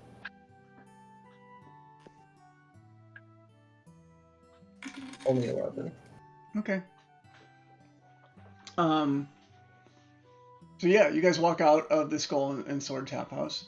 A lot of eyes follow you to the door, but nobody seems to follow you out of the door. At least you don't notice it. If they do, Caravan Court is setting up their lights. It's the same people that you met before, from Aaron to the immense guy, and the guy that sells the mining equipment is there still. So you've still got Marlowe's Provisions. You've got Gainsbury's Expeditionary Supply Company. You've got the Fairweather Trades and Exports booth, and then the Aldor the Immense booth, his carriage, and where they sell, where he offers so to there's buy and sell magic items. A jeweler. There is a jewelry place, but it's not in the Caravan Court. It seems to be a Okay. local jeweler who is over in this building here. And they may you can't tell whether they're open from your location right now. Okay. So yeah, you have a guy who's selling magic items. You have a guy that's selling equipment, and then you've got the guy with just basic provisions, which is what Marlowe's selling. Food, drinks, things like that. And then you have the supply company, which has basically the climbing gear, the mining gear, the torches, all sorts of things like that. And Aaron sees you guys. Oh, welcome. How's your day been at Emberwood? You can make a good meal. What you got for herbs and spices to keep my food from being boring? Oh, what do you want? I've got it. I've got some ghost peppers. You want those? No, but something similar. I've got some white pepper. Would you be interested in white pepper? He has a little shaker full of it. Got ginger. You got galangal. You got Oh, ginger, yes, of course. Oh, what was I thinking? And then he opens up a thing, he unwraps some leather, and there's some ginger, probably about the size of a hand. I'll spend a couple of gold on some various herbs and spices for keeping my food fresh and tasty. Okay. So yeah, he gives you various spices. Two gold pieces should be sufficient for what he's got there. As long as you're not getting the water is the very expensive stuff for him. So. Yeah, I shan't be having any saffron or water. Does Sebastian hear any singing or anything like that coming from the Gilded Lily? You hear noises coming from the Gilded Lily, especially as you go past as you're going around the Caravan Court. You don't hear singing right now. You hear an instrument playing, and you hear like every once in a while you'll hear applause coming from that direction. Have we regained any more hit points yet? Yeah, you guys both have got it. Well, Torres is already at full. You got another 4 back. Yay. Yeah, so yeah, there is some noise coming from the Gilded Lily. It seems to be someone was playing an instrument, and there's been some applause. Okay. Do you guys hear that beautiful music? Are you softy, Sebastian? Do we gotta go listen to the beautiful music? Shh, don't tell no one. I would like to try to sneak away if I could. I don't want them to know that I have a thing for music. Okay. Playing for me. I want all of you to roll a perception check to see if you notice Sebastian sneaking away. Yeah, hold on, where's that roll at? Well, you didn't have to roll, Sebastian. because I think you would know what they're thinking. It's like stealth versus their perception. How about you, Nori? Can you roll a perception check as well? Can you hear me? Yeah, I can hear you. We can hear you now. Okay, I can't seem to get it to roll. Oh. It won't click on it. We'll just say Refresh your page. Try refreshing your page. Okay. I can roll it for you then on my end. That would be fine. Let me roll perception. Roll a 20. So Nori easily sees, Oh shit. Nori hears you clanking out the back without a And I problem. hear you better than Nori does. And Kigra is like notices him like, where's he going? I think you both Nori and Kigra kind of look in his direction, then look at each other and like, where's he going? But yeah, you see him sneaking over to the Gilded Lily while you guys are at the shop.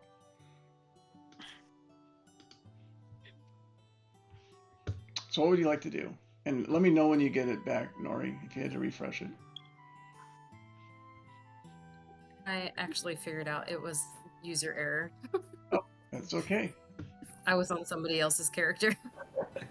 That'll do it. That Duping happens. another. He's spying on their backgrounds. No. Well, I was looking at other people's things, and I guess That's I didn't okay. go back to my own. However, I think I would like to quietly just kind of wander into the outskirts of the caravan court towards the Gilded Lily. I don't want to follow him. I just kind of want to keep an eye on him. Okay. So yeah, you watch him go into the Gilded Lily. I'd like to follow him out as well, but mostly because the singing sounds interesting, or the music. Okay. So yeah, you see everything's lit up already.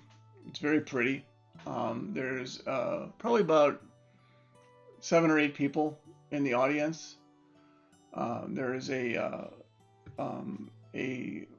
young lady who refers to herself as Madame Rochelle. She's asking if people are interested in participating and sharing their skills. And at the same time handing out, as she's seating people, she's handing out a little thing. She hands one to you, Sebastian, that has like a cost for wine, beer, spirits. And then I'm 100% willing to go up there and sing. you can go. Kigra is. Kigra's gonna go up and sing. Okay. Okay. So yeah, she said, so do you guys want to perform or do you want to observe?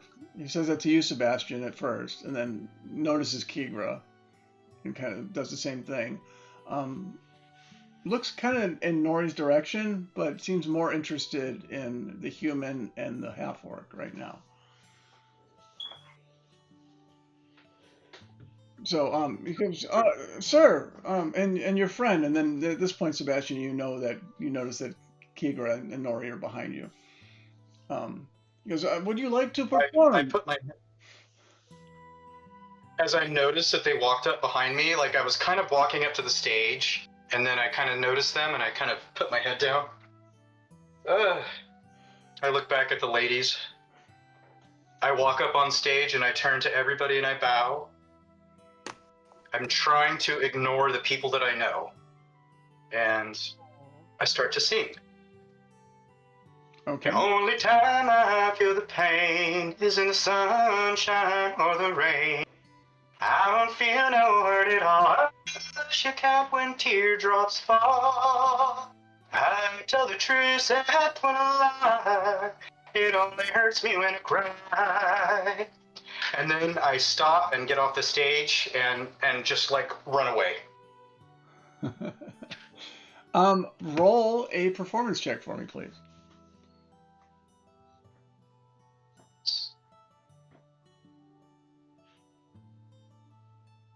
That'd be a nat 20.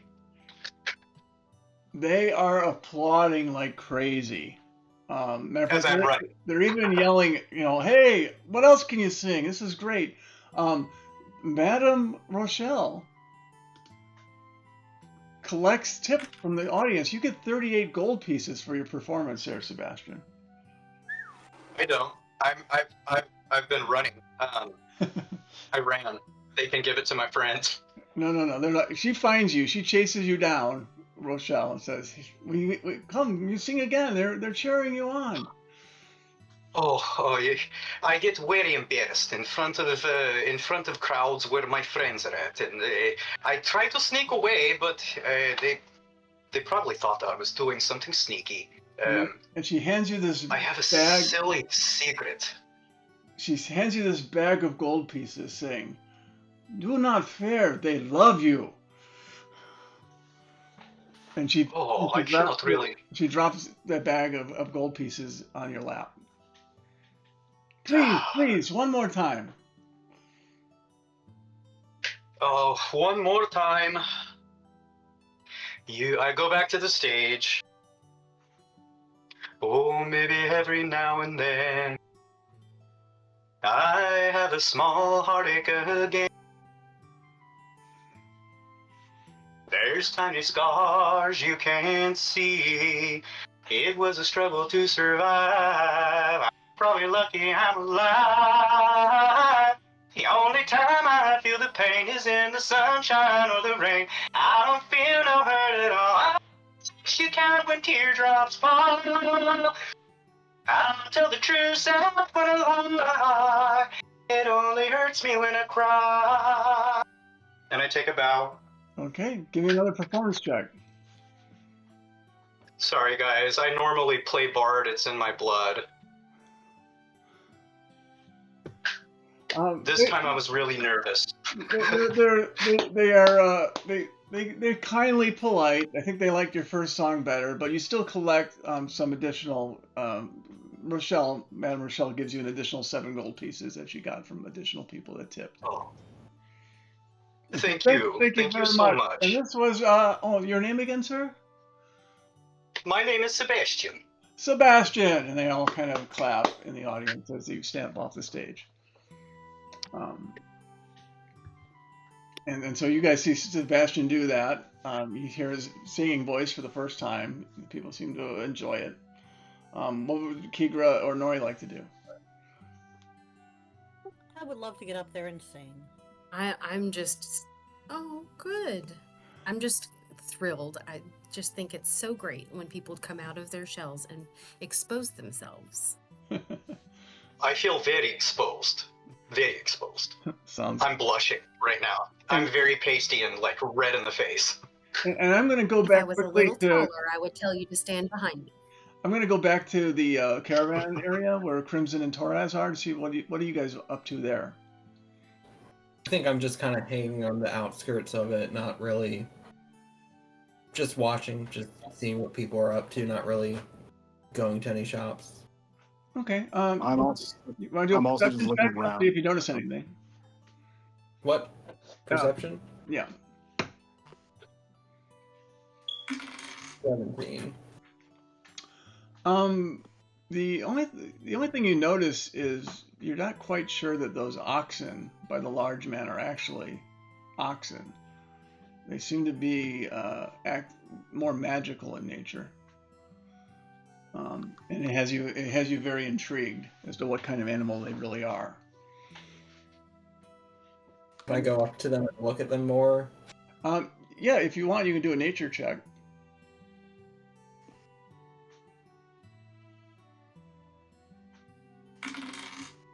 So 17.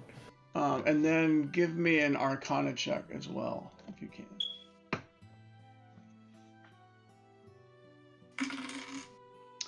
So you're pretty sure these are magical beasts. They're not oxen. And you have an inkling that you read about something similar, whether it was in a scroll or in some sort of document you might have acquired in your adventures. Refer to them as gorgons. And you know that they are very dangerous animals, and yet they seem to be very much under the control of that individual, Oliver the Immense. I still think I take a bit of a step away. Torres, how are you? What are you up to? I'm looking at the area and paying attention to like the magical area where the Armin Gainsbury is and seeing what he's up to. Yeah. So he's sitting up in his immense, location there in the Carabine Court. He is just looking at people, and you see him booming his voice. Come get the magical wares. You need to be healed. I can heal you. You need a little extra spark in your attack. I can take care of that. For a reasonable price. You go, and he looks at you, eye to eye, and he's like, you are from the academy, are you not? I am. He goes, do you think my spells are beneath you? Would you interested in one of my scrolls? Would you interested in a potion? Do you have any components you need? I can help. Well, if you have paper and pen, that would help me immensely. Paper and pen. I've got the greatest items here in the world, these most amazing and magical items, and you want a paper and a pen. Are you joking with me? Do you think yourself beneath giving me paper and pen if I have the money for it? So you want to make your own scrolls? You don't want to buy mine? Well, what scrolls do you have? Maybe I can learn something from you. Let me see. What are you interested in? Well, do you have the shields or maybe a protection spell that I might be able to use of? And he's like, I've got lots of those. This one here can be yours. 75 gold pieces. 75? That's far too much. Well, of course, you can spend years researching the spell and writing your own scroll yourself. Or 75, you can use it tonight. Do you have paper and pen instead? Yes, I have paper and pen. 10 silver pieces. I will flip him a gold piece and tell him to keep the change. He laughs. Am I supposed to be impressed? And then I give him a quick glare in my eyes so I can give him an intimidation check. You should be impressed with whatever I give you. Okay, go for the intimidation check. He's like, he looks at you and he's like, there's something about you. You know what? You do what you need with my pen. But there will come a day when you may need more than I provide. I hope you think of me. We will see. I already have one benefactor. I don't know if I need another. And he just ignores that response entirely, and he's looking for the next customer that he's yelling to, as if you're not even there.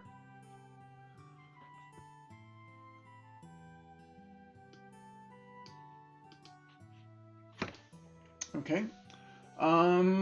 Okay, let's go back to the Gilded Lily. Kigra, you wanted to go on the stage, I believe. I would love to. What- Kigra walks up onto the stage and makes a big flourishing bow. And,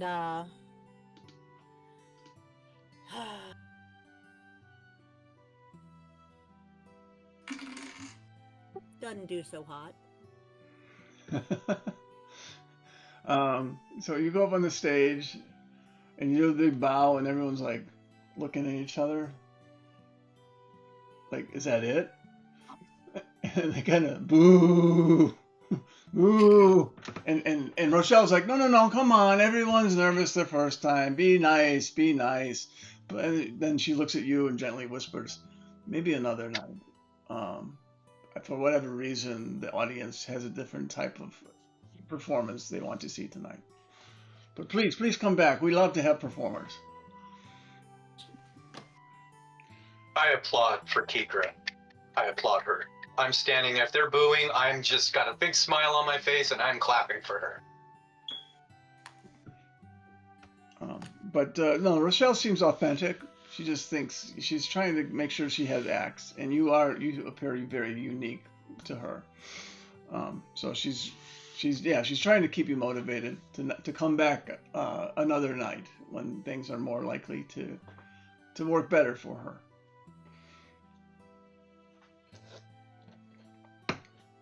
Okay.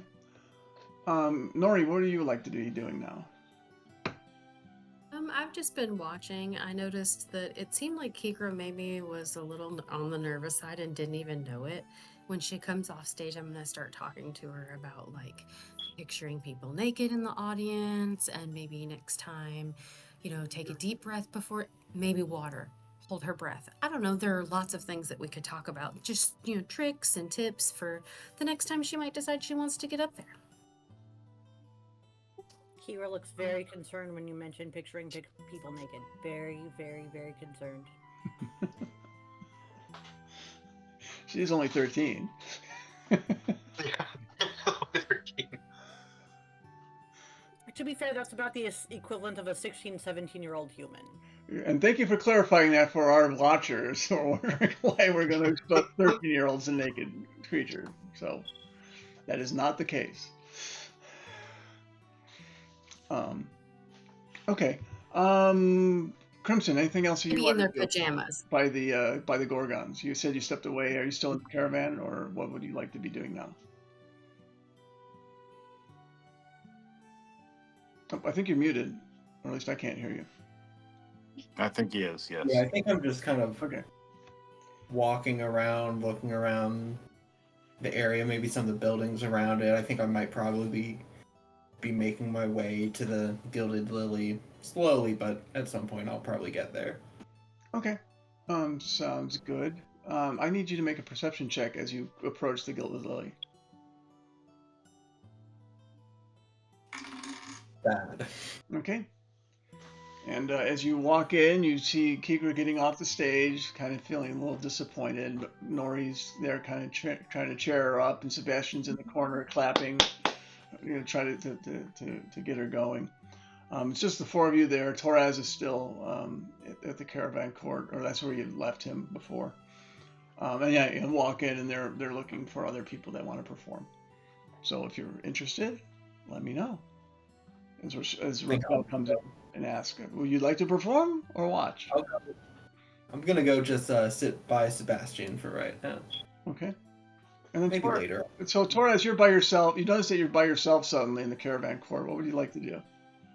I heard some stuff at the Gilded Lily, so I'm going to walk over and take a peek inside. Okay. And can you give me a perception check as well? Gotcha.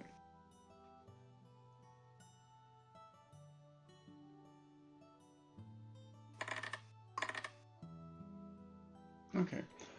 As you approach the Gilded Lily, I'm sorry.